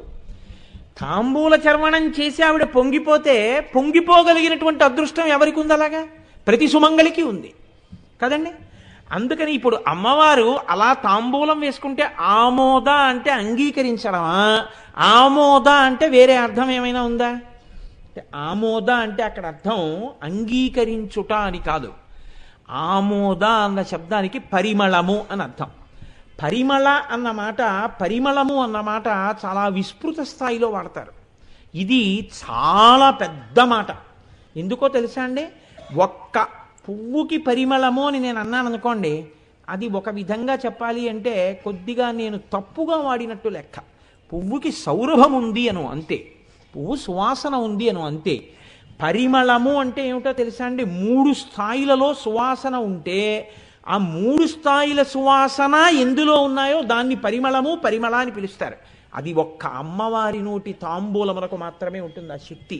అందుకే ఆ పేరు కూడా అంత గొప్పది. పరిమళ అన్న పేరు పెట్టుకుంటే అంత గొప్ప పేరు. కాబట్టి చూడండి, ఇప్పుడు అది చాలా దూరం వెళ్ళిపోయింది అనుకోండి. ఇక్కడ నేను తాంబూల చర్వణం చేస్తుంటే నేను తాంబూల చర్వణం చేసినటువంటి వాసన 10 దిక్కుల చివర వరకు వెళ్ళింది అనుకోండి. అప్పుడు ఆ వాసనని ఏమంటారో తెలుసా అంటే అటువంటి సువాసనని పరిమళంలో ఆమోద అంటారు. అంటే ఇక్కడ వేసుకున్న తాంబూలం వాసన 10 దిక్కుల యొక్క చివర వరకు వెడుతుంది. అంత దూరం వెడితే దాన్ని ఆమోద. ఎవరైనా అటువంటి తాంబూలం వేసుకోగలరా లోకంలో? ఎవ్వరూ వేసుకోలేరు. ఎవరు వేసుకోగలరు? అమ్మవారు ఒక్కరే వేసుకుంటారు. 2, మనస్సును ఆకర్షిస్తే సమాకర్షి. ఎందుకో తెలుసా అండి? ఆయన అప్పటి వరకు బాగానే ఉన్నాడు, చక్కగా ఏదో సంతోషంగా అప్పటి వరకు ఏదో పూజా పునస్కారం అన్నీ చేసుకున్నాడు, పడుకోవడానికి వెళ్ళిపోతున్నాడు.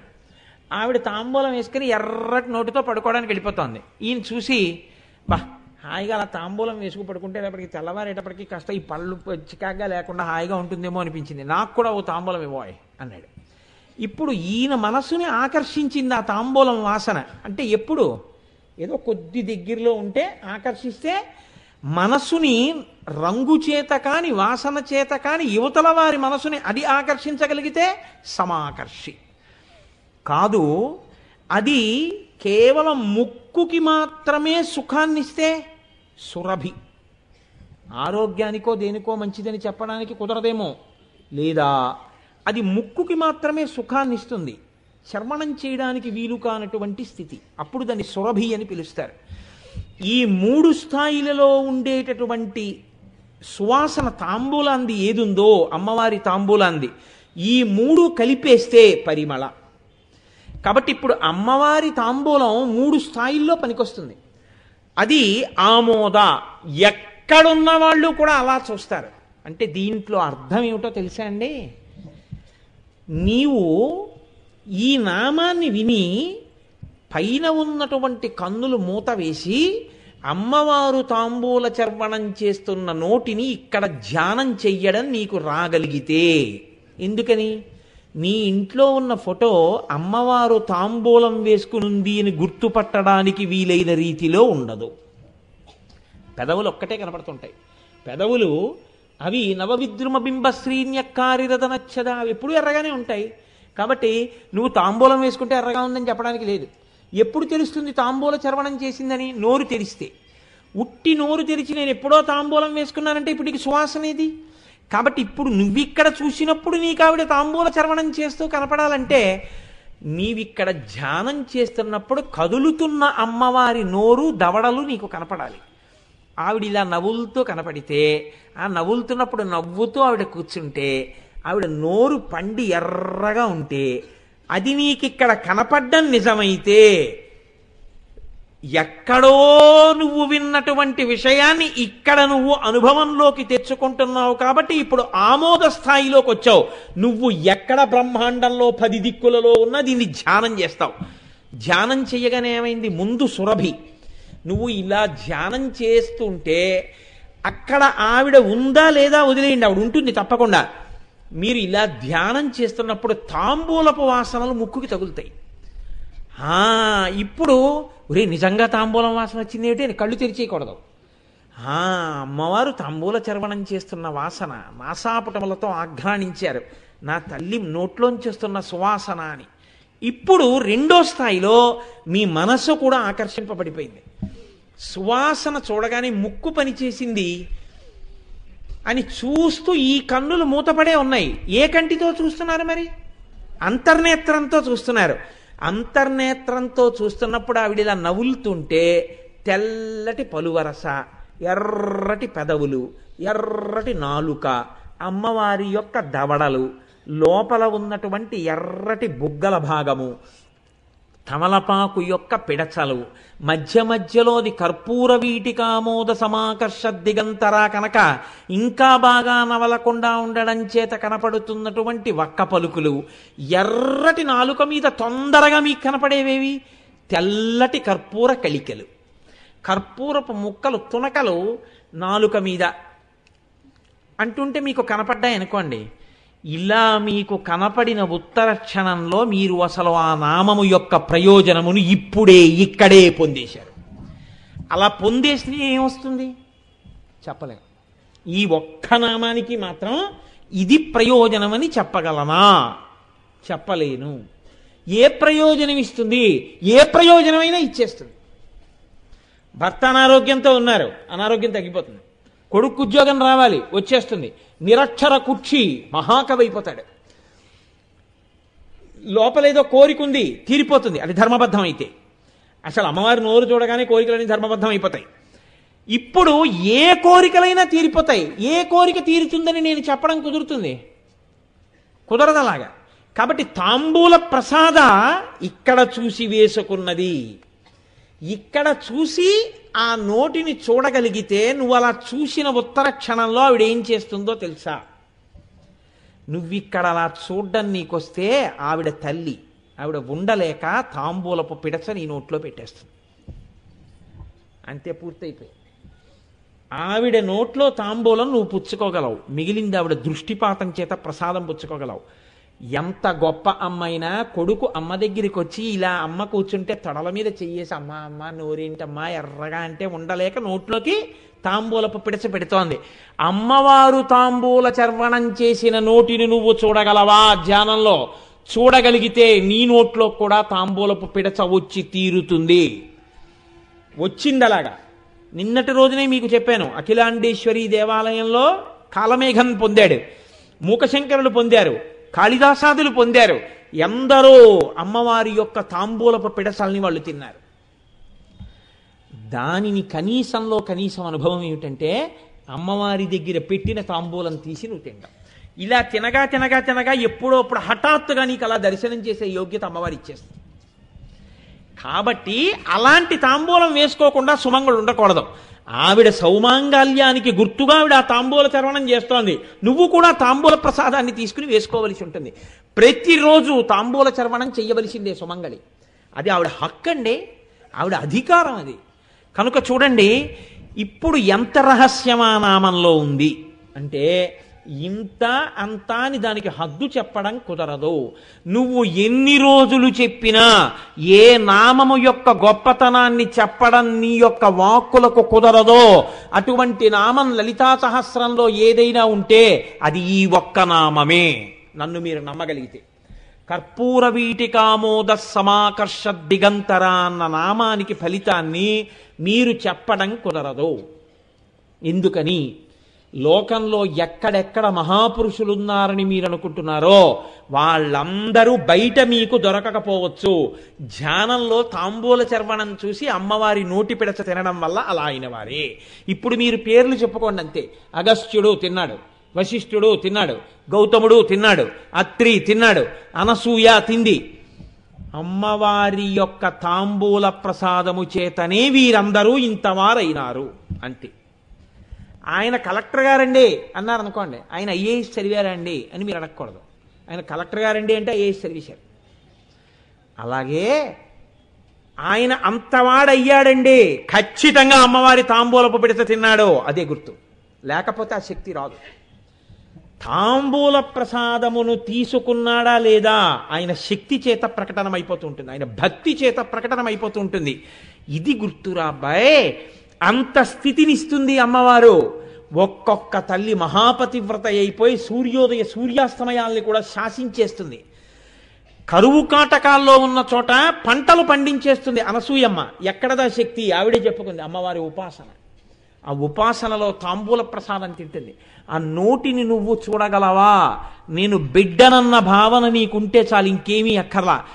ఎవరైనా ఒక ఆడది అలా కాని చూడగలిగితే ఎన్ని జన్మలకి సువాసినిత్వమే. మామూలు సువాసినిత్వం కాదండి, అది మామూలు సువాసినిత్వం కాదు. ఆ చేత్తో ఎవరింట్లో పెళ్ళవనివ్వండి, నాకు తెలుసు అలాంటి జంటలు కొన్ని. ఎక్కడైనా పెళ్ళవుతుంటే వాళ్ళ ఇంటికి వెళ్ళి నమస్కారం చేసి వాళ్ళ చేత్తో పసుపు తాడు తెచ్చుకుంటారు. అమ్మ మీ ఇద్దరూ కలిసి పసుపు తాడు ఇవ్వండి అమ్మా అని ముందు మాంగళ్యంగా పసుపు తాడు వాళ్ళ చేత్తో ఇచ్చింది కట్టిస్తారు. ఎందుకంటే ఆ చేతులు అమ్మవారిని అంత ఉపాసన చేసిన చేతులు. ఆ ఇంటికి వెళ్ళి మంగళసూత్రం తెచ్చుకుంటారు, ఆ ఇంటికి వెళ్ళి తాంబూలం తెచ్చుకుంటారు, ఆ ఇంటికి వెళ్ళి ఓ పండు తెచ్చుకుంటారు. ఏ శుభకార్యం జరిగినా ఆ ఇంటి వస్తువు తెచ్చుకుంటారు. ఆయన చేత ఆవిడ చేత అక్షతలు వేయించి ఆశీర్వచనం తీసుకుంటారు. ఒకవేళ వాళ్ళు రాలేకపోయారు అనుకోండి, వాళ్ళ ఇంటికి వెళ్ళి ఆశీర్వచనం తీసుకుంటారు. ఎందుకో తెలుసా అండి? ఆయన చేసిన ఉపాసనా బలం, లేదా ఒక్కొక్కచో ఆవిడ యొక్క ఉపాసనా బలం, అమ్మవారి అనుగ్రహం అంటే అంత గొప్పగా ఉంటుంది తాంబూల ప్రసాదం అంటే. ఇప్పుడు మనకి కూడా ఈ నామం విన్న తర్వాత ఒక కోరిక పుడుతుంది. ఏమండి ఇప్పటి వరకు అంటే మీరు ప్రాజ్ఞులు, నేనంటే ఇవాళ తెలుసుకుని మీకు చెప్తున్నాను, కానీ మీకు ఇంతకన్నా ఎంతో తెలుసు. మీలో ఎవరిని పిలిచి ఇక్కడ కూర్చోబెట్టి చెప్పమన్నా అమాయకుల్లా వింటున్నారు, కానీ రేపటి నుంచి లలితా సహస్రం చెప్పడానికి నేను హడిలిపోవాలయ్య బాబోయ్ ఇంతటి ప్రాజ్ఞులకా నేను చెప్తున్నానని. అయితే తెలియనట్టుంటారు కాబట్టి వెర్రండి వీళ్ళందరికీ ఏమీ తెలియదు అనుకుని చెప్పేస్తూ ఉంటాను. అదృష్టం ఏమిటంటే మీ భక్తి అండి. ఇవాళ మాస శివరాత్రి, ఇంత గొప్ప రోజున ఈ నామం నడుస్తోంది దసరా సంధ్య వేళలో. పార్వతీ పరమేశ్వరులు ఎంత ప్రసన్నులవుతారో మీరు ఆలోచించండి. ఇవాళ సభలో ఉన్న వాళ్ళందరికీ పుష్కల భాగ్యమే భాగ్యం. కనుక చూడండి, దుర్వాసో మహర్షి అంటున్నారు అమ్మవారి వంక చూసి, కర్పూరసాంద్రవీటి కబళిత వదనారవింద కమనీయాం కంబు సహోదర కంఠ ప్రలంబమానాచ్చముక్తిక కలాపాం అని స్తోత్రం చేశారు ఆయన. అంటే వెనక చాలా పెద్ద స్తోత్రం ఉంటుంది అనుకోండి. ఇందులో కర్పూరసాంద్రవీటి కబళిత వదనారవింద కమనీయాం, అమ్మా కర్పూర తాంబూల చర్వణం చేస్తూ ఉండడం వల్ల నీ యొక్క నోరు ఎర్రగా కనపడుతూ అందులోంచొస్తున్న సువాసనలు నేను ఆఘ్రాణిస్తున్నాను. అంత ఎర్రటి నోటితో కూడినటువంటి పరమ పవిత్రమైన పద్మము వంటి నీ ముఖాన్ని దర్శనం చేస్తున్నాను అని దుర్వాసో మహర్షి ఆర్యాద్విషతిలో స్తోత్రం చేశారు. ఇవి విన్నంత మాత్రం చేత అమ్మవారు ఆనాడు పలికించిన మాటలను ఇవాళ మీరు విన్నట్టే మీ చెవులతో. అదే భాగ్యహేతు. కనుక చూడండి, దుర్వాసో మహర్షికి ప్రత్యక్షమైన దర్శనమిచ్చిన ఆ తల్లి అలాగే దర్శనమిచ్చింది. శంకర భగవత్పాదులు అమ్మవారి దర్శనం పొందనటువంటి క్షణం లేదు. శంకరాచార్యులు వారి శక్తి అంటే ఎటువంటి శక్తో తెలుసా అండి? అసలు మూకాంబికా క్షేత్రంలో అమ్మవారు లేదు, అమ్మవారు కనపడేది కాదు ఎవరికి. ఎందుకంటే అక్కడ ఒక శివలింగం ఉండేది అంతే. ఎవ్వరికి అక్కడ మూకాంబిక అమ్మవారు ఉంటుందని తెలిసంతే, కానీ అమ్మవారు ఎవరికి కనపడేది కాదు. శంకరాచార్యులు వారు వెళ్ళి ఆ మూకాంబికా క్షేత్రంలో ఆ కల్లూరులో ఒక అరుగు మీద కూర్చుని ధ్యానం చేశారు. ధ్యానం చేస్తే ఎవరి కంటికి కనపడకుండా అమ్మవారు అక్కడ ఎలా కూర్చుందో అమ్మవారు ఇక్కడ కనపడింది. కనపడితే శంకరాచార్యుల వారు వెంటనే ప్రార్థన చేశారు. అమ్మా, శంకరాచార్యుల వారి యొక్క దయ ఏమిటో తెలుసా అండి? ఆయన ఏది చూసినా మళ్ళీ అమ్మవారిని ప్రార్థన చేసి తన శిష్యులకి అనగా లోకానికి అంతటికి అందించేశారు. తను దాచుకోలేదు ఆయన. అమ్మా, నేను దర్శనం చేశాను, రేపు నీ బిడ్డలందరూ కూడా చూడాలి కదా, అలా చూడ్డానికి వీలుగా అమ్మా నన్ను అనుగ్రహించు అన్నారు. అంటే ఆవిడంది, అయితే నేను నీకు ఎలా కనపడ్డానో చెప్పి ఇలాంటి శిల్పాన్ని చెక్కించు, అలా నేను వచ్చి కూర్చుంటానంది. ఆయన ధ్యానంలోంచి లేచారు, ఒక శిల్పి వచ్చాడు. ఆయన చెప్పారు, ఉత్తర క్షణంలో తయారైపోయింది. పరమశివుడే అంతే, అమ్మవారిని ప్రతిష్ఠ చేశారు. ఇప్పుడు మీరు చూస్తున్న మూకాంబిక శంకర భగవత్పాదులు తీసుకొచ్చి కూర్చోపెట్టినటువంటి మూర్తి. శంకరాచార్యుల వారు అమ్మవారి యొక్క రూపాల్ని ఇక్కడ దర్శనం చేశారు. అంతటి మహాభక్తుడు, అంతటి జ్ఞాని.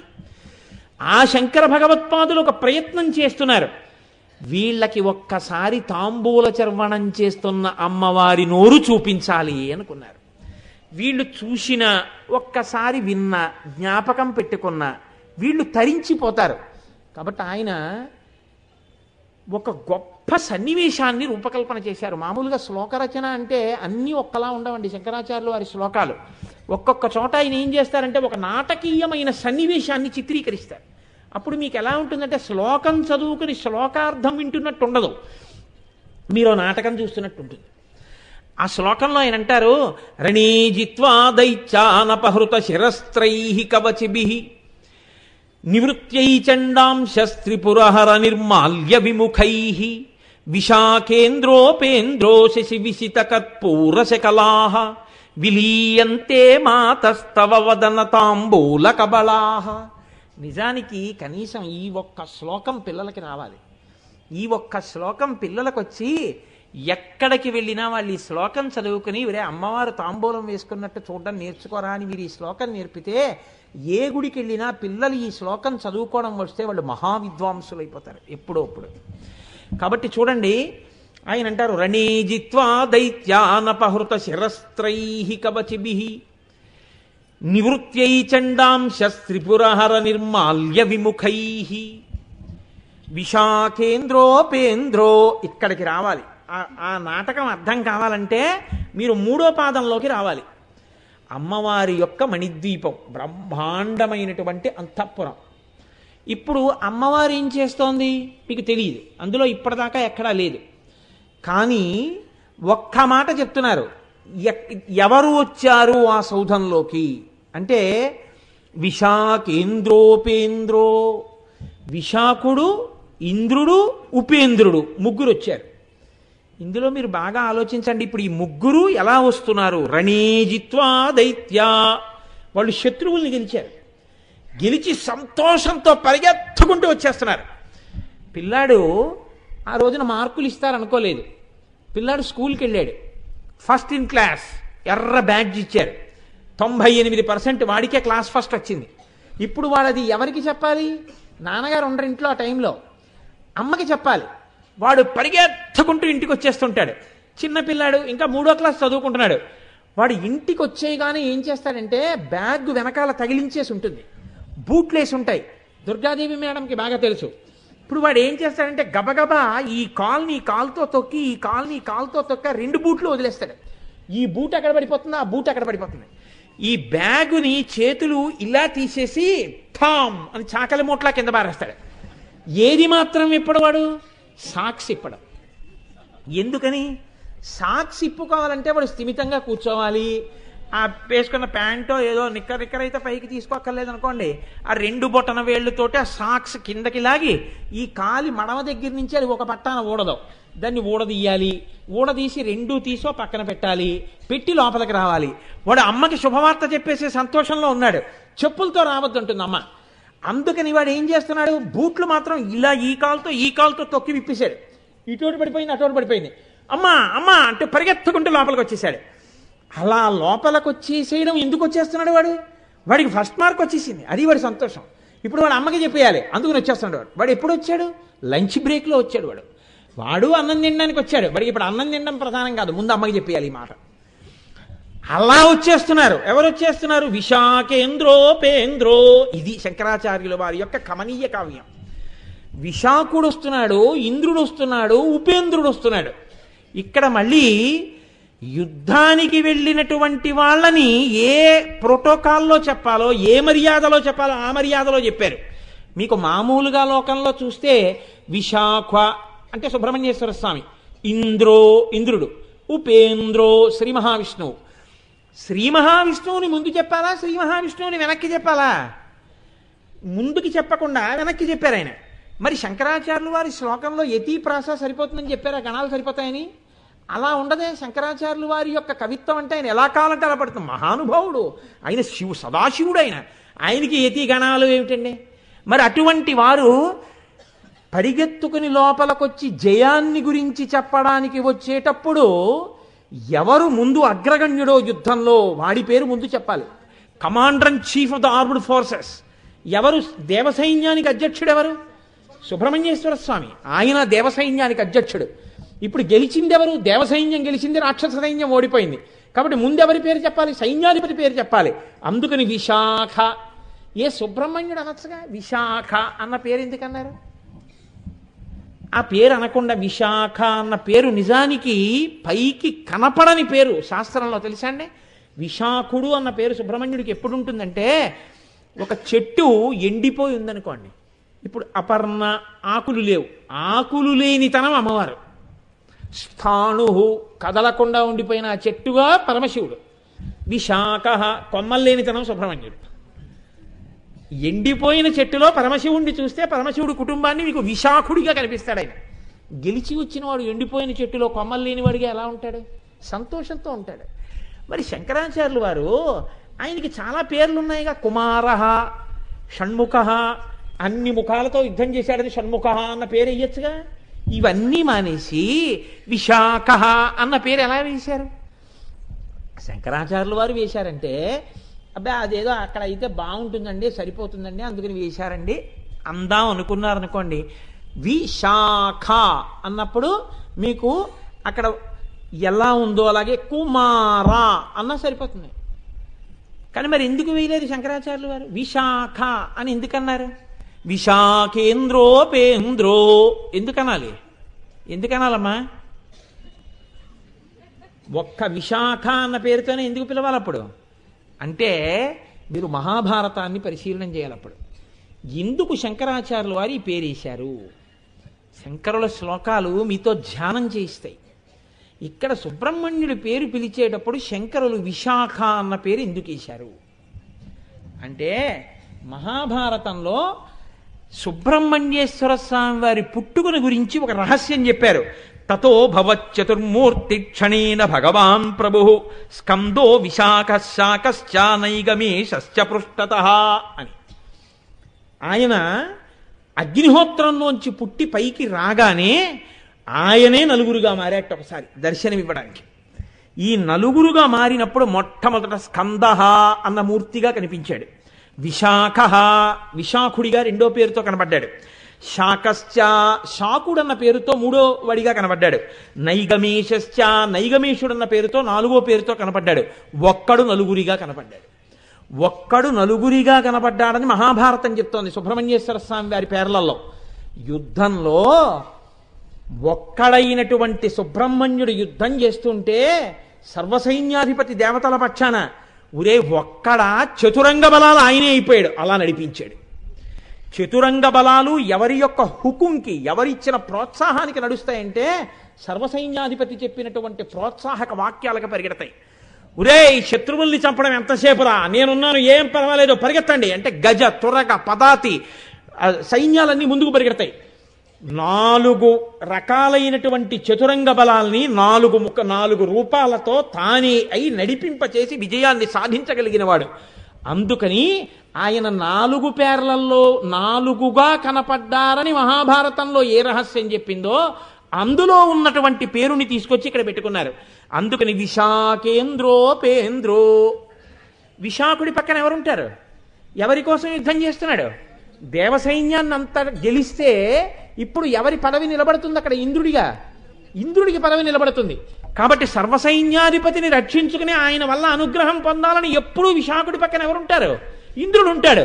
అందుకని ఇప్పుడు ఈయన గెలిస్తే, యుద్ధం చేస్తే ఈయన రక్షింపబడ్డాడు. అందుకని commander in chief of the armed forces విశాఖుడు ఫస్ట్ ప్రోటోకాల్లో, తర్వాత ఇంద్రుడు, ఆ వెనక మహావిష్ణువు. కానీ మరి ఇక్కడ పప్పులో కాలేశారు కదండి. ఆయన విష్ణువు వెనకాల ఎలా ఉంటారు? 3వ ప్లేస్లో ముందుకు రావాలి కదా. ఎంత సుబ్రహ్మణ్యుడైనా విష్ణుమూర్తిని ముందుకు పెట్టాలి కదా. కానీ శంకరాచార్యులు వారి ప్రజ్ఞ ఏమిటో తెలుసా అండి? ముకుంద బ్రహ్మేంద్ర స్ఫుటమకుట నీ రాజిత పదాం అంటారు ఒక శ్లోకంలో. వీళ్ళు ముగ్గురు అమ్మవారి పిల్లలుగా చెప్తున్నాను రా, నేను వాళ్ళ పదవులతో చెప్పట్లేదు. ఇంకో అన్వయం చేయాల్సి వస్తే నువ్వు ఇలా అడుగుతావని నేను మాట వేసాను. ఏమిటో తెలుసా? ఉపేంద్రో. ఉపేంద్రుడన్న పేరుతో ఉంటే ఆయన ఇంద్రుడికి తమ్ముడు. విష్ణువు ఎప్పుడయ్యాడు? వామనమూర్తిగా ఆయన ఇంద్రుడికి తమ్ముడయ్యాడు. తమ్ముడి అదితి కడుపున పుట్టి ఆయన యాచన చేసి రాజ్యం పుచ్చుకుని ఇంద్రుడికి రాజ్యం ఇచ్చాడు. అందుకని తమ్ముడిగా పుట్టాడు కాబట్టి ఇంద్రుడికి నీ కోడండ్రును నీ కుమారవరులు నీనాథుడు నీవును సంశ్లోకింపల్ సుతులున్ పతుల్ సమ్మోది సతులుం పతుల్ సమ్మోదింప రాత్రించరుల్ శోకింపన్ భవదీయ గర్భమున తేజోమూర్తి జన్మించదన్ నాకున్ వేడుక పుట్టు నీ సుతుడనై నర్తించి వర్తింపగా అన్నని చెప్పాడు భాగవతంలో. అందుకని తనకి తాను కొడుకుగా అదితికి పుట్టాడు. ఎందుకు? ముందు పుట్టిన ఇంద్రుడికి రాజ్యం ఇవ్వడానికి. ఇంద్రుడికి తమ్ముడుగా పుట్టినవాడు కాబట్టి విష్ణువు అయినా ఉపేంద్రుడన్న పేరుతో ఇంద్రుడికి తమ్ముడిగా వెనకాతలుంటాడు, కానీ ముందుకు రావడానికి అవకాశం ఉండదు. అందుకని నేను ఉపేంద్ర శబ్దం వేశాను, ఇంద్రుడికి వెనక్కి వెళ్ళాడు. ఇప్పుడు నీకు అభ్యంతరం ఏమిటి? ఇది శంకరాచార్యులు వారి ప్రజ్ఞ అంటే శ్లోకంలో. ఇప్పుడు ఒకడికన్నా ఒకడు అధికారంలో చిన్నవాడయ్యాడు. ఇప్పుడు ముందు సుబ్రహ్మణ్యుడు వెళ్తున్నాడు, వెనక ఇంద్రుడు పరిగెడుతున్నాడు, ఇంద్రుడి వెనక ఉపేంద్రుడు పరిగెడుతున్నాడు. వీళ్ళు ముగ్గురు ఎందుకు పరిగెత్తారు అంటే రాక్షస సైన్యాన్ని గెలవడంలో ప్రధాన పాత్ర వీళ్ళది. మిగిలిన వాళ్ళందరూ ఎక్కడున్నారు? అంతఃపురం బయట నిల్చున్నారు. అందరూ లోపలికి రావడానికి ఉండదు. కాబట్టి వీళ్ళు ఏం చేశారు? ఇప్పుడు రణేజిత్వా దైత్యా పరిగెత్తుకుంటూ లోపలికి వస్తున్నారు.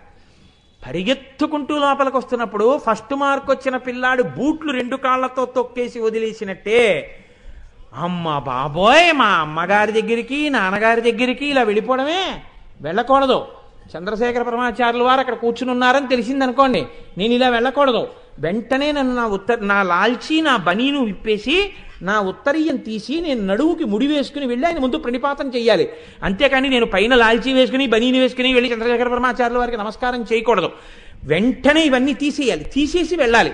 నేను స్కూటర్ మీద పెడితే హెల్మెట్తో ఉన్నాను అనుకోండి, పరమాచార్యుల వారు ఇలా వెడుతున్నారండి, కారు ఎక్కేస్తున్నారండి అన్నారు అనుకోండి, కారు ఎక్కేస్తున్నారండి, ఆయన ఇప్పుడు కారు ఎక్కలేదు మహానుభావుడు, మహాపచారం కూడా ఆయన పట్ల. అలా అంటే ఎన్నడు సన్యాసికి పరమధర్మం జీవ అహింస. అందుకని నేను వాహనం మీద పెడితే చచ్చిపోతాయని ఆయన పాదచారిగా తిరిగారు ఆసేతు హిమాచల పర్యంతం. ఆయన ఎప్పుడూ వాహనం ఎక్కలేదు జీవితంలో. అటువంటి మహాపురుషుడు ఆయన చిన్న పిల్లవాడిగా ఉన్నప్పుడు కంచివారి పరివారం వెళ్ళిపోతుంటే ఆయన చూశారు. మహానుభావుడు వైశాఖ మాసంలో కృష్ణపక్షంలో పాడ్యమి నాడు పుట్టారండి. మనం వైశాఖ మాసం శుక్లపక్షంలో పంచమి నాడు అదేంటి శంకరాచార్యులు వారి పుట్టినరోజు చేస్తాం. ఈసారి నాకు జ్ఞాపకం ఉంటే నేను ఎక్కడా డేట్లు ఇవ్వకుండా, గోపాలకృష్ణ గారు రాసుకోండి, వైశాఖ మాసం కృష్ణపక్షంలో 3 రోజుల పాటు చంద్రశేఖర పరమాచార్యుల వారి గురించి ఉపన్యాసాలు చెప్పి పరమాచార్యుల వారికి అద్భుతమైనటువంటి పూజ చేద్దాం అందరం కలిసి. మన జన్మలు మనుష్య జన్మ ఎత్తినందుకు మన జన్మ సార్థకత పొందుతుంది. ఇప్పుడు పరమాచార్యుల వారు పల్లకి ఎక్కేస్తున్నారండి, పక్కన పరదా వదిలిపెట్టేస్తున్నారు, పల్లకి వెళ్ళిపోతుందన్నారు అనుకోండి. ఇప్పుడు నేను వేసుకున్న చెప్పులు వదిలేస్తాను, హెల్మెట్ గబుక్కుని ఇలా క్లిప్స్ తీసేసి ఆ హెల్మెట్ ఏదో అలా పక్కన మారేయడం ఏదో చేస్తాను. ఇప్పుడు ఇన్షర్ట్ చేసేసాను, నేను చేయను అనుకోండి, ఉదాహరణకి చెప్తున్నాను, ప్యాంట్లో చొక్కా పెట్టేశాను, దాని మీద బెల్ట్ ఇట్టేశాను, దాని లోపల బనీనుంది. ఇప్పుడు ఇవన్నీ తీస్తే పరమాచార్యుల వారి పల్లకి వెళ్ళిపోతుంది. ఇప్పుడు ఏం చేశాను, తీయగలిగినవి గబగబా తీసేశాను, చెప్పులు డన్ మనం విడిచిపెట్టి పారేశాను, ఆ హెల్మెట్ ఇలా తీసేసి పక్కన పారేశాను, ఉంటే ఉంది ఊడిపోతే ఊడిపోయింది మళ్ళీ కొనుక్కున్నాను నేను. కానీ ఇప్పుడు గబోబా ఇలా నమస్కారం చేస్తూ వెళ్ళిపోయాను పరమాచార్యుల వారిని చూడడానికి. పరమాచార్యుల వారిని చూసేయాలన్న సంతోషం, ఏవి తీయగలనో తొందరగా అవి తీశాను, ఏవి తొందరగా తీయడం కుదరదో అవి తీయలేదు. అంటే ఇప్పుడు దర్శనమునందు ఆతృత, దర్శనం ఎలా చెయ్యాలో తెలిసిన విధానము, కానీ అంతవరకు ఆగలేని ఆతృత, 3 ఉన్నాయి కదండి. అలా ఉన్నాయి కదా. నేను వెళ్ళడంలో నాకేం తెలియక వెళ్ళానా, తెలిసే వెళ్ళాను, కానీ ఎందుకంత గబగబా వెళ్ళాను, గబగబా వెళ్ళి చూసేయాలని తాపత్రయం.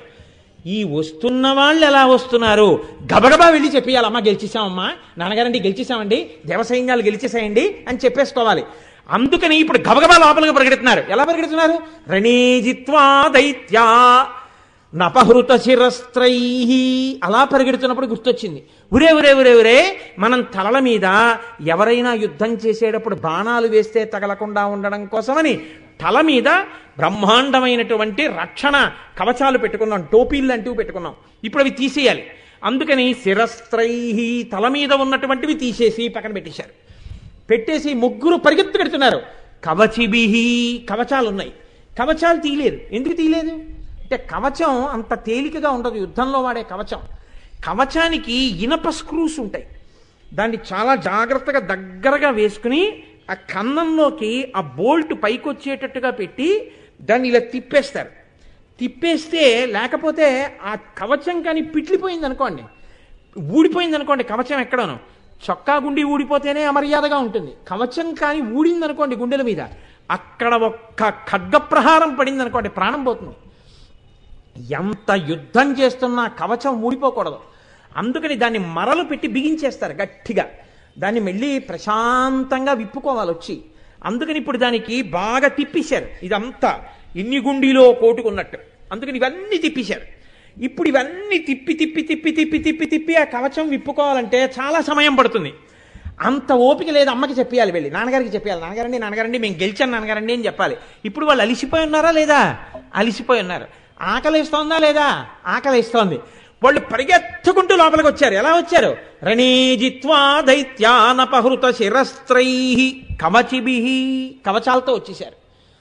వచ్చేసి ముందిలా లోపలికి వెళ్ళిపోతుంటే వాళ్ళకి ఒక గది కనపడింది. అక్కడ నాన్నగారు కూర్చుంటుంటారు. నాన్నగారు కూర్చునే గది, నాన్నగారు ఉన్నారేమో చెప్దామని ఇలా తెర తీసి చూశారు. అక్కడ ఒక బంగారు పువ్వుల పీట వేసింది.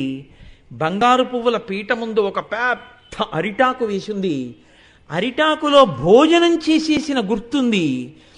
కొద్దిగా పదార్థాలున్నాయి. ఇప్పుడు నాన్నగారు తినగా మిగిలినటువంటి పదార్థాన్ని తినేటటువంటి అధికారం కొడుకులకి జన్మతః ఉంది. కాబట్టి ఇప్పుడు వీళ్ళు ఆకలితో ఉన్నారు. పరిగెత్తుకుంటూ వెళ్ళి నాన్నగారు తినగా మిగిలిన పదార్థం ఏదైనా వీళ్ళు నోట్లో వేసుకోవచ్చు, కానీ వాళ్ళు వేసుకోలేదట. ఇలా చూసి అన్నారట, నివృత్యై చండాంశ త్రిపురహర నిర్మాల్య విముఖై.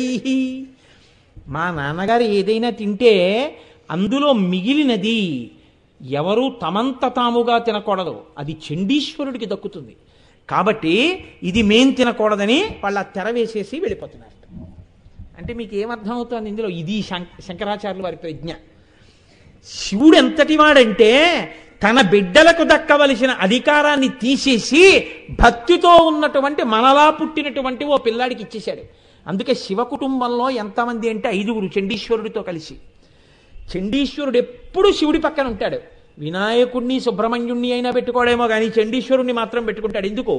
ఆవులు కాస్తూ తండ్రి శివాభిషేకం వద్దన్న కారణం చేత తండ్రిని కూడా చూడకుండా గొడ్డలు పెట్టి కాళ్ళు నరికేశాడు. నరికేసినందుకు వెంటనే ప్రత్యక్షమై తన యొక్క ఆంతరంగికమైన సేవకుడిగా తీసుకుని, ఉరే ఇవాళ నుంచి నేను ఏదైనా తింటే శేషం మీద అధికారం నీదేరా అన్నాడు శివుడు. ఇప్పుడు మీరు శివాలయంలోకి వెళ్ళి కొబ్బరికాయ కొట్టారనుకోండి, 2వ చెక్క మీరు తెచ్చుకోవచ్చా తెచ్చుకోకూడదా? తెచ్చుకోకూడదని తీసుకెళ్లి నంది దగ్గర పెట్టేయడం, గోడ మీద పెట్టేయడం చేశారనుకోండి, మహాపాపం సంక్రమిస్తుంది ప్రసాదం వదిలేసినందుకు. మీరు తెచ్చుకోవాలి. ఎలా తెచ్చుకోవాలి? తిన్నగా తెచ్చుకున్నారనుకోండి పాపం ముట్టుకుంటుంది. ఎలా తెచ్చుకోవాలి అంటే చండీశ్వరుడి దగ్గరికి వెళ్ళాలి. వెళ్ళి ఆయన ఎప్పుడు ధ్యానమగ్నుడై శివుణ్ణి చూస్తూ ఉంటాడు. కాబట్టి మీరు ఆయన దగ్గరికి వెళ్ళి ఆయనకి చూపించిన తర్వాత ఆయన అంటాడు తీసుకో అంటాడు. కానీ చూపించాలి ఎలా? ఆయన కళ్ళు విప్పాలి. అందుకని చిన్న చిటికే వెయ్యాలి అనాలంతే. ఆయన దగ్గరికి వెళ్ళి ఏం చేస్తుంటారంటే అంటారు. ఎందుకు అంటున్నావు అన్నారనుకోండి, ఆయనకి చెవుడు అంటారు. నీకు ఎప్పుడైనా చెప్పాడు ఆయన ధ్యానమగ్నుడై ఉంటాడు. ఆయనకి చిటికిల చండీశ్వరుడు అని పేరు. నువ్వు ఒక్క చిటిక వెయ్యాలంతే. వేస్తే ఆయన ఇలా కళ్ళు విప్పుతాడు. ఆ తేజస్సు నువ్వు చూడలేవు.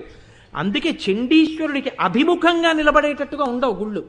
చిన్న గుడుండి పానవట్టానికి పక్కన ఉంటాయి. మీరు పక్కకే నిలబడగలరంతే, ఆయనకి ఎదురు నిలబడకూడదు. పక్కకి నిలబడి ఆయన కళ్ళు విప్పగానే ఇలా అనాలి ఇలా అనాలి. అంటే ఆయన ఇలా కళ్ళు విప్పి ఇలా చూస్తాడు. ఓ నా స్వామి దగ్గరికి వచ్చావా, చెప్పుకున్నావా, ప్రసాదం పట్టుకెడుతున్నావా, తీసుకుపో.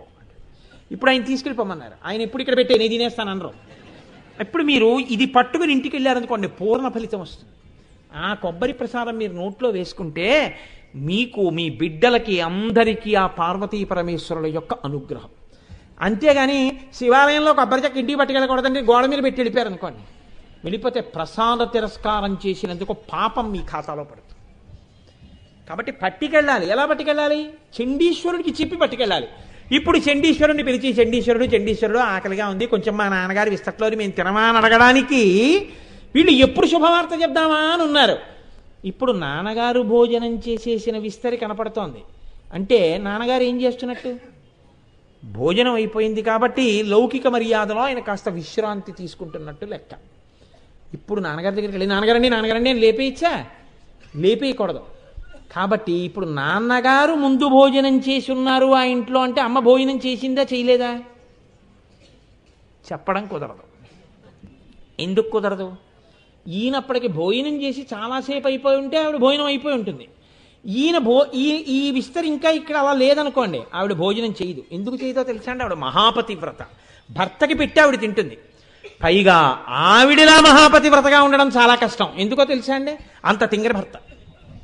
అదేమిటండి అంత మాట అనేశారు పరమశివుణ్ణి అంటారేమో. ఆయన ఎటువంటి వాడు? ఇంట్లోకి వచ్చి ఓ అన్నపూర్ణ అయిపోయిందా ఇడ్లీ అంటాడు. లేదు వేస్తున్నాను ఉండండి అందనుకోండి, గభాలను వెంటనే చొక్కా గుడ్డీలు పెట్టుకుంటూ పక్క వర్షంలోకి వెళ్ళిపోయి ఏం చల్లా ఏమిటి పలహారం అంటాడు. అంటే అయిపోయింది అన్నయ్య ఉప్మా చేశాను వాళ్ళు, ఇది నాకు కూడా కొంచెం పెట్టేయమ్మా అక్కడ తినేస్తాడు. నేను భవతి భిక్షాందేహి అని పక్క గుమ్మం దగ్గరికి వెళ్ళిపోతాడు ఆయన. అందుకని ముందు ఈయన పార్వతి అనేటప్పటికి ఇదిగో పెట్టేస్తున్నాను అని పెట్టేయాలి. ఆయన అనేటప్పటికి పెట్టకపోతే ఆయనకేమి అరమరికలు ఉండవు. భవతి భిక్షాందేహి అని పొర్రి పక్కనే పక్కింటికి వెళ్ళిపోతాడు. అన్నపూర్ణమ్మ మొగుడు మా ఇంటి దగ్గరికి వచ్చి నించున్నాడు అంటుంది లోకం. అందుకని ముందు ఆయనకి వేలపట్టని అన్నం పెట్టేస్తున్నాడు. మీరు చూడండి ఎంత పాతివ్రత్యం చెప్పారండి. ఇలాంటి మొగుడు ఒక్కనాడు పక్కింటి దగ్గరికి వెళ్ళి తినకుండా కాపాడుకుంటోందంటే నా తల్లి ఎంత గొప్ప ఇల్లాలో. కాబట్టి నివృత్యై చండాంశ త్రిపురహర నిర్మాల్య విముఖై చెప్పకుండా స్తోత్రం చేసేస్తున్నారు. వేళ పట్టున చక్కగా తిన్నాడు ఆయన. అన్నమాచార్యులు వారు అంటారే, ఆరగించి కూర్చున్నాడు అల్లవాడి. నరసింహస్వామి ఏం చేస్తుంటారు తిరుమలలో అంటే చక్కగా వేళ పట్టును తినేసి ఇలా కూర్చుంటారు. అందుకని ఆరగించి కూర్చున్నాడు అల్లవాడే. శివదర్శనం అయిందా? అవలేదు. ఎందుకు అవలేదు? ఇంకా చండీశ్వరుడే ఈ ప్రసాదం తినలేదు, తీసుకోలేదు, ఆయన కనపట్టలేదు. ఇప్పుడు కొడుకు పక్కన ఉన్నాడా, కొడుకు పక్కన లేడా, ఇవన్నీ ఆయనకు అనవసరం. శివుడు తిని వెళ్ళిపోగానే చండీశ్వరుడు తింటూ కూర్చోడు అక్కడ. ఎప్పుడు శివుడిని సేవిస్తూ ఉంటాడు. అప్పుడే తిని లేచి వెళ్ళి శంకరుడిలా పడుకోగానే లోకమర్యాదలో, అంటే నిజంగా అలా పడుకుంటాడని కదా, లోకమర్యాదలో చండీశ్వరుడు ఏం చేస్తాడు? కొడుకులతో సమాన స్థానం ఇచ్చాడు. కాబట్టి ఇప్పుడు పరమశివుడు యొక్క పాద సంవాహనం చేస్తుంటాడు. పగటిపూట కాబట్టి కొడుకు కాళ్ళు పడుతుంటాడు. అంటే పగటిపూట భార్య పట్టకూడదా అండి అని అడక్కండి. కొడుకు పగటిపూట కాళ్ళు ఒత్తుతున్నాడు, శంకరుడు విశ్రాంతిలో ఉన్నాడు. ఇప్పుడు భంగం చేయడం ఎందుకు నాన్నగారిని? అమ్మకి చెప్పేద్దాం. ఇందులో ఒక చమత్కారం ఉంది. ఏమిటో తెలుసా అండి? జ్ఞానం వస్తే నాన్నగారి దగ్గర నుంచి రావాలి, కానీ గెలిచామంటే శక్తి అమ్మ దగ్గర నుంచి వచ్చింది. అమ్మది ఆదిశక్తి. అందున సుబ్రహ్మణ్యుడున్నాడే, ఆయన చమత్కారం ఏమిటంటే ముమ్మూర్తుల అమ్మే. ఆ బుగ్గలు, ఆ అందం, ఆ కూర్చోవడం. అందులో గెలిచింది దేంతో గెలిచాడండి? రాక్షస సైన్యాల్ని తన ఆయుధంతో గెలిచాడు. ఏమిటా ఆయుధం? శూలం. ఎవరా శూలం? అమ్మవారే. అమ్మవారే శూలంగా ఉంది. అందుకని ఇప్పుడు గెలిచేశానన్న మాట ఎవరికి చెప్పాలి? అమ్మకి చెప్పాలి. ఇది ఎలా ఉంటుందంటే, నాన్నగారు చాలా బిజీ ఆఫీసర్, లేకపోతే నాన్నగారు ఎప్పుడు ఇవాళ చదువుకుంటుంటారు. ఉండరా నేనే చదువుకోవట్లేదు, ఇంక నీకు నేనేం చెప్పను అంటుంటాడు. ఆయన ఏదో చదువుకుంటుంటాడు, ఎప్పుడు ఏదో పరవశం. రఘువంశం చదువుకుంటుంటాడు, ఆహాహా అనుకుంటుంటాడు, రామాయణం చదువుకుంటా ఆహాహా అనుకుంటాడు. వాడికి ఒక్కనాడు ఏం చెప్పడు. కానీ అమ్మ అదృష్టవశాత్తు ఎంఏ పాస్ అయింది. అమ్మ ఏం చేస్తుందంటే పాపం కూర్చోబెట్టుకుని అన్నీ చెప్పి wish you all the best అని నమస్కారం పెట్టించి, బొట్టు పెట్టి, ముద్దు పెట్టి, ఆశీర్వచనం చేసి, నువ్వు చక్కగా ఫస్ట్ మార్క్ తెచ్చుకోవాలి నాన్న అని చెప్పి వీధిలోకి వచ్చి పిల్లాన్ని పంపించి టాటా చెప్పి వాడి హాల్ టికెట్ ఇచ్చి పెన్ ఇచ్చి వాడిని పంపించింది. ఇప్పుడు వాడికి ఫస్ట్ మార్క్ రాగానే ఎవరు గుర్తొస్తారు? రోజు పాఠాలు చెప్పి నన్ను పంపించిన అమ్మ గుర్తొస్తుంది. అమ్మకి చెప్పాలి, పరిగెత్తుకొస్తాడు వాడు. చేతిలో శూలం పట్టుకుని గెలవడంలో ఎవరికి చెప్పాలని తాపత్రయం అంటే? సుబ్రహ్మణ్యుడికి. అమ్మకి చెప్పాలని తాపత్రయం అంటే. అందుకని పోలే పడుకుంటే ఏమిటి, శుభవార్త చెప్దామని లోపలికి వెళ్ళడం వెళ్ళలేదు. ఇది ఎలా ఉంటుంది? పిల్లాడి మనస్తత్వమే. అక్కడ సైన్యాధిపతి, ఇక్కడ మాత్రం అమ్మ కొడుకి. శ్లోకంలో ఉన్నాయా ఇవన్నీ? శ్లోకం మీద ధ్యానం చేస్తే మీకు వస్తాయి. ఎంత గమ్మచ్చండి శంకరాచార్యులు వారి శ్లోకాలంటే, కళ్ళకి కట్టేస్తారు తీసుకొచ్చి. కాబట్టి ఇప్పుడు ఇలా తెర తీసి చూశాడు, అమ్మకి చెప్తాను. అమ్మ ఇక్కడ ఉండదు కదా, మరి ఎందుకు తెర తీశాడు? అన్నం పెడుతూ ఉంటుంది మా నాన్నగారికి. ఒక్కొక్కసారి నాన్నగారి విస్తరిందంటే అమ్మన్నం పెట్టేసింది. అమ్మన్నం పెట్టేసిన తర్వాత ఇంకా ఆయన్ని ఊరికే సతాయించదు. కాసేపు కళ్ళు మూతలు పడతాయని ఆయన అమ్మకి తెలుసు. కాబట్టి అమ్మ తన గదిలో కూర్చుంటుంది. ఇప్పుడు ఎక్కడికి పరిగెత్తారు? రణీజిత్వా దైత్యానపహృత శిరస్త్రై కవచిభి నివృత్యై చండాంశ త్రిపురహర నిర్మాల్య విముఖై విశాఖేంద్రోపేంద్రో. ఇక్కడ వరకు చెప్పాను మీకు శ్లోకం. నేను 3వ పాదం దగ్గర తీసుకుని 1వ పాదం మించి వచ్చాను. మళ్ళీ ఎక్కడికి వెళ్ళారట? పరిగెత్తుకుంటూ వెళ్ళిపోయారు అమ్మ దగ్గరికి. అమ్మ ఏం చేస్తోంది? అన్నం తిందా? చెప్పలేదు శంకరాచార్యులు వారు. ఏం చేస్తోందన్నారు? శశి విసిద కర్పూర శకలాహ అన్నారు. తాంబూలం వేసుకుని తాంబూలం నవ్వులుతోంది. అంటే తినేసిందా తినలేదా? తినేసింది. అమ్మ ఎలా తిందని మీరు అడగవలసిన అవసరం ఏమిటి? శివుడు తినేశాడని చెప్పాంగా. ఇప్పుడు ఆవిడ తినేసినట్టే లెక్క. అంటే మహాపతివ్రత. ఇప్పుడు ఆవిడ తినకపోవడం అన్నది ఉండదు. శంకరుడు తిన్న తర్వాత మిగిలినటువంటిది శివ నిర్మాల్యం, భర్తృశేషం. కాబట్టి ఆవిడ తినేస్తుంది. కాబట్టి ఆవిడ భోజనం అయిపోయింది. ఆవిడ గొప్ప సుమంగళి. నిత్యాయ త్రిగుణాత్మనే పురజితే కాత్యాయని శ్రేయసే సత్యాయాజ్య కుటుంబినే మునిమన ప్రత్యక్ష చిన్మూర్తయే అంటారు శంకరాచార్యులు వారి శివానందలహరిలో. ఆద్య కుటుంబినే, అమ్మలగన్నయమ్మ ముగురమ్మల మూలపుటమ్మ, చాలా పెద్దమ్మ, అటువంటి తల్లి. కాబట్టి ఇప్పుడు ఆవిడ అన్నం తినేసి తాంబూలం వేసి కూర్చుంది. ముగ్గురు ఎవరు? ఎంత యుద్ధం గెలిచినా పిల్లలు. వాళ్ళు ఇంత పరిగెత్తుకుంటూ వచ్చేటప్పటికిట అమ్మ తాంబూలం వేసుకుంటే వీళ్ళు అసలు చెప్పడం మర్చిపోయేట. పరిగెత్తుకుంటూ వచ్చేసి ఇలా కూర్చుంది కదండి, ఆసనంలో కూర్చుని చక్కగా కాళ్ళు కింద పాదపీఠం మీద పెట్టుకుని తాంబూల చర్వణం చేస్తోంది. ఇటు ఇద్దరు వచ్చారు. ముందు నుంచి సుబ్రహ్మణ్యుడు వచ్చాడు, ఇటు పక్కకి ఉపేంద్రుడు వచ్చాడు, ఇటు ఇంద్రుడు వచ్చారు. వచ్చి ఇంద్రుడేమో ఇట్నుంచి తొడ మీద చేతులేసి ఇలా అమ్మ నోటి వంక చూశాట. సుబ్రహ్మణ్యుడు అమ్మ రెండు మోకాళ్ళ మీద చేతులేసి ఇలా అమ్మ నోటి వంక చూస్తున్నట్ట. ఉపేంద్రుడు అట్నుంచి వచ్చి అటు తొడ మీద చేతులేసి ఇలా అమ్మ వంక చూస్తున్నట్ట. అమ్మ నోట్లో తాంబూల చర్వణం చేస్తుంటే అసలే ఎరుపు, నోరు ఎరుపు, నాలుక ఎరుపు, అందులో స్పష్టంగా కనపడుతున్నవి ఏం కనపడుతున్నాయి అమ్మ నోట్లో? శిశివిశిద కర్పూర శకలాహ.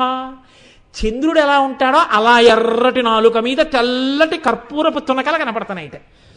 ఇప్పుడు వీళ్ళు ఇలా అమ్మ నోటి వంక చూసి ఇలా చూస్తున్నారట. ఏమన్నా చెప్పారా? అమ్మ తాంబూలం పెట్టమ్మా అన్నారా? ఏమనలేదు. ఇలా చూస్తున్నారు. ఇలా చూస్తే అమ్మ ఇలా చూసి ముగ్గురిని ఇలా చేతులతో పట్టుకుని సంతోషంతో ఏమిట్రా అంది. చెప్పారా శంకరాచార్య వారు? చెప్పారు. అమ్మ గెలిచేసామమ్మా, రాక్షస సైన్యాన్ని గెలిచేసామమ్మా అని ఇలా చూస్తున్నారు. ఇప్పుడు ఆవిడేం చేసింది?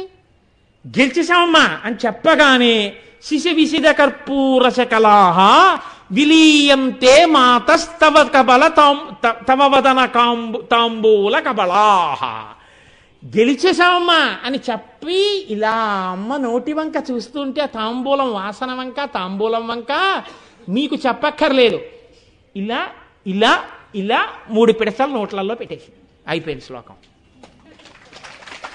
ఇప్పుడు వాళ్ళు ఏం పొందారు? దానివల్లే సుబ్రహ్మణ్యుడు ఇప్పటికీ నిత్యయవ్వనంలో ఉండి శంకరుడికి ప్రణవానికి అర్థం చెప్పగలిగినటువంటి మహాజ్ఞాని అయిపోయాడు. శ్రీ మహావిష్ణువు దానివల్లే వ్యాపకత్వాన్ని పొంది లోకమంతా నిండిపోయి శ్రీ మహావిష్ణువు అనిపించుకున్నారు. ఇంద్రుడికి రాజ్య భ్రష్టత్వం లేకుండా దేవలోకాధిపతి అయి సింహాసనం మీద కూర్చున్నాడు. ఇంకా ఇంతకన్నా ఎన్నో అనుభవించారు. అవి చెప్పడం మాత్రం నా చేత కాదని జగద్గురువులు ఆ శ్లోకానికి ఫలశ్రుతి చెప్పలేరు. అంటే తాంబూల ప్రసాదానికి గొప్పతనం ఎవరైనా చెప్పగలరా? ఎవ్వరూ చెప్పలేరని గుర్తు. ఆ తాంబూలము తనంత తాను ప్రసాదమే. చూస్తే పెట్టేసింది అమ్మవారు. అడిగారని శ్లోకంలో ఉందా? అమ్మ పెట్టిందని శ్లోకంలో ఉందా? చూస్తే పెట్టింది. నువ్వు కూడా కర్పూర వీటికామోద సమాకర్ష దిగంతరా 10 దిక్కుల్లోంచి ఎక్కడైనా సరే అమ్మ నోటిని అలా నువ్వు చూడగలిగితే నీకు కూడా భాగ్యం అబ్బుతుంది. దాని ఫలితం చెప్పడం చేత కాదు. ఇది ఆ నామం యొక్క గొప్పతనం. కాబట్టి చూడండి, ఇంత గొప్ప నోరు, తాంబూల చర్వణం చేసే అమ్మవారి నోరంటే దాని దర్శనమే చాలండి. అసలు ఆ నామం వినడం చాలు. అసలు అమ్మవారి నోటి గురించి 4 మాటలు వినడం చాలా. తాంబూలం గురించి రక్షణ రక్షణ రక్షణ, అంత శక్తి అమ్మవారు వెంటనే కాపాడేస్తుంది. అంత గొప్ప నామం. శంకరాచార్యులు వారు అంటారు ఒక శ్లోకంలో, అమ్మా కదా కాలే మాత కదయ కలిత లక్తకరసం పిబేయం విద్యార్థి తవ చరణ నిర్ణేజన జలం ప్రకృత్యా మూకానామపి చ కవిత కారణతయా కథా దత్తే వాణి ముఖ కమలతాంబూల రసతాం అన్నారు.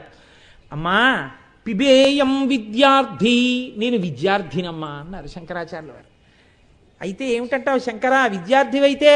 అమ్మా నాకు చాలా తెలుసుకోవాలనుందమ్మా, చాలా నేర్చుకోవాలనుందమ్మా. ఏమిటి నేర్చుకోవడం? విద్యార్థి, విద్య తెలుసుకోవాలనుకుంటున్నాను. ఏది? వేదము చేత ప్రతిపాదింపబడిన పరబ్రహ్మతత్వం అనుభవంలోకి రావాలనుకుంటున్నాను. దీనికి జ్ఞానం ఎక్కడి నుంచి వస్తుంది? ఒక్కటే. ఏం చేయాలి? కదా కాలే మాత కథయ కలిత లక్తకరసం. అమ్మా నువ్వు పాదపీఠం మీద ఇలా నీ పాదముల జంట పెట్టి కూర్చుంటే నేను ఒక బంగారు పళ్ళెం పట్టుకుని వచ్చి నా అంత నేనా కాళ్ళు కడగలిగిన వాణ్ణి ఆశతో పళ్ళెం ఒళ్ళో పెట్టుకుని నీ పాదాల దగ్గరికి వచ్చి కూర్చుని ఇలా నీ వంక చూస్తే కడగడానికి ఎవరివ్వాలి అవకాశం? సరే కడుగు అనాలి.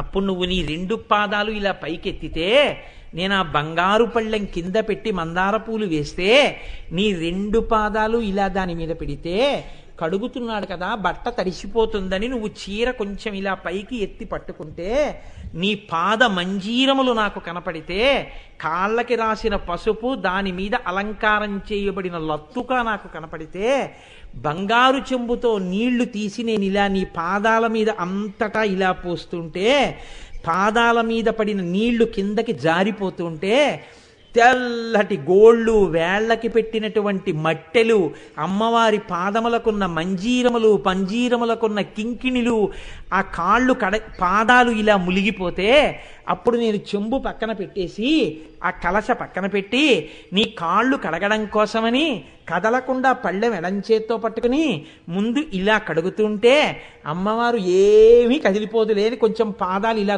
నొక్కి పెడితే అమ్మ నన్ను 2 చేతులతో కడగమంటోందనుకుని ఇలా కుడి చేత్తో ఇలా పాదమంతా చుట్టూ తిప్పి కడుగుతుంటే చల్లటి మెత్తటి పాదాలు చేతులకి తగిలితే ఇలా నేను కడగడంలో నా ఈ చేతులు ఆ నీళ్లల్లో తడిసిపోతే అప్పుడు నేను ఈ పాదం కూడా ఇలా కడిగితే పళ్ళెల్లో నీళ్లు ఇదంతా నాకు అంటుకుంటే నీ పాదములకు ఉన్న లత్తుక పళ్ళెంలో ఉన్న నీళ్లల్లో కరిగి నీళ్ళన్నీ ఎర్రగా అయిపోతే అమ్మా నేను అప్పుడు ఉద్ధరిని తీసుకుని నీ పాదాల మధ్యలో లోతుగా ఉన్న చోట ఇలా ముంచి ఆ తీర్థం ఇలా చేత్తో పట్టుకుని కుడి చేతిలో పోసుకుని నేను ఇలా నోటిలోకి 3 మార్లు పుచ్చుకుంటే ఏనాడు నీ పాదతీర్థం అలా పుచ్చుకుంటానో ఆనాడమ్మా నేను సరస్వతీదేవి తాంబూల చర్వణం చెయ్యగా వచ్చినటువంటి ఎర్రని ఆ ద్రవాన్ని మింగిన వాడితో సమానమమ్మా. ఆనాడు నా నోటి వెంట నేను అనుభవించిన బ్రహ్మము యొక్క ఆనంద పూర్తి పైకి వాగ్రూపంలో ప్రవహించకుండా ఉంటుందా? నేను ఈ లోకాన్ని అనుగ్రహించకపోతానా? దానికి హేతువైన నీ పాదములు ఎప్పుడు కడుగుతానో, ఎప్పుడా నీళ్లు తాగుతానో? అమ్మా ఎప్పుడు అనుగ్రహిస్తావమ్మా, ఎప్పుడు కడిగించుకుంటావమ్మా, ఎప్పుడు తాగుతానమ్మా నీళ్లు అని కథాకాలే మాత కదయ కలితాలక్తకరసం పిబేయం విద్యార్థి తవ చరణ నిర్నేజన జలం ప్రకృత్యా మూకానామపి చ కవితా కారణతయా కథా దత్తే వాణీ ముఖ కమలతాంబూలరసతాం. అమ్మా పుట్టుక చేత మూగివాడు ఒకడు నీ నోటి తాంబూలపు పిడచ అటువంటి ఎర్రటిది తిన్నాడమ్మా. నీ నోటి లాలాజనం తగిలిందమ్మా. 500 శ్లోకాలు చెప్పాడమ్మా. చిరస్థాయిని పొందాడమ్మా. ధన్యుడైపోయాడమ్మా. అమ్మా నేను ఎప్పుడు 3 ఉద్ధరిణులు ఎప్పుడు తాగుతానమ్మా, ఎప్పుడు కడుగుతానమ్మా నీ పాదాలు అంటే ఏమిటి శంకరాచార్యులు వారి ఉద్దేశం? ఆయన తాగలేదా, ఆయన కడగలేదా? ఒరే నీ జన్మకి సుకృతం అంటూ ఏమైనా ఉంటే దీనికోసం ఏడవడం నేర్చుకో. నా జన్మాంతరంలో ఎప్పుడైనా అలా కడుగుతానా, ఎప్పటికైనా అలా నేను ఆ తీర్థం పుచ్చుకుంటానా, ధ్యానంలో ఆ ఎర్రటి నీళ్లు చూస్తానా, తాగుతానా? అది తాగుతున్నప్పుడు సువాసనతో కూడిన నీళ్లు నా కంఠంలోంచి కడుపులోకి దిగుతూ ఉంటే నా జన్మ ధన్యం అవుతుందా? నేను అమ్మ పాదాల దగ్గర అలా కొడుగ్గా నిలబడగలనా అని ఆర్తి చెందు ఉత్తర క్షణంలో అమ్మ నీచేత ఆసేవ చేయించుకుని అమ్మ కర్పూర తాంబూల చర్వణ చేస్తున్నటువంటి నోరు నీకు దర్శనమై తాంబూల ప్రసాదాన్ని తిని ఈ జన్మలో ఇప్పుడే ఇక్కడే కృతార్థుడవైపోతావురా. ఎన్ని ఫలితాలైనా పొందేస్తావు. ప్రత్యేకించి ఇవాల్టి ఈ నామాన్ని ఏ సుమంగళి విన్నా, ఏ స్త్రీ విన్నా ఎన్ని జన్మలకి చెక్కు చెదరని పసుపు కుంకాలతో చేతులతో ఇలా పెట్టుకోవడం అంతటి ఐశ్వర్యవంతురాలై ఆ అమ్మ అనుగ్రహంతో అంత సంతోషంగా ఉంటారు. పురుషులు ధర్మబుద్ధితో చక్కటి కావ్యగానం చేస్తూ అమ్మ పాదముల యందు భక్తితో ఉంటారు. ఇది మాత్రమే అనుగ్రహమని, ఇది దీని యొక్క ఫలితమని నేను చెప్పట్లేదు.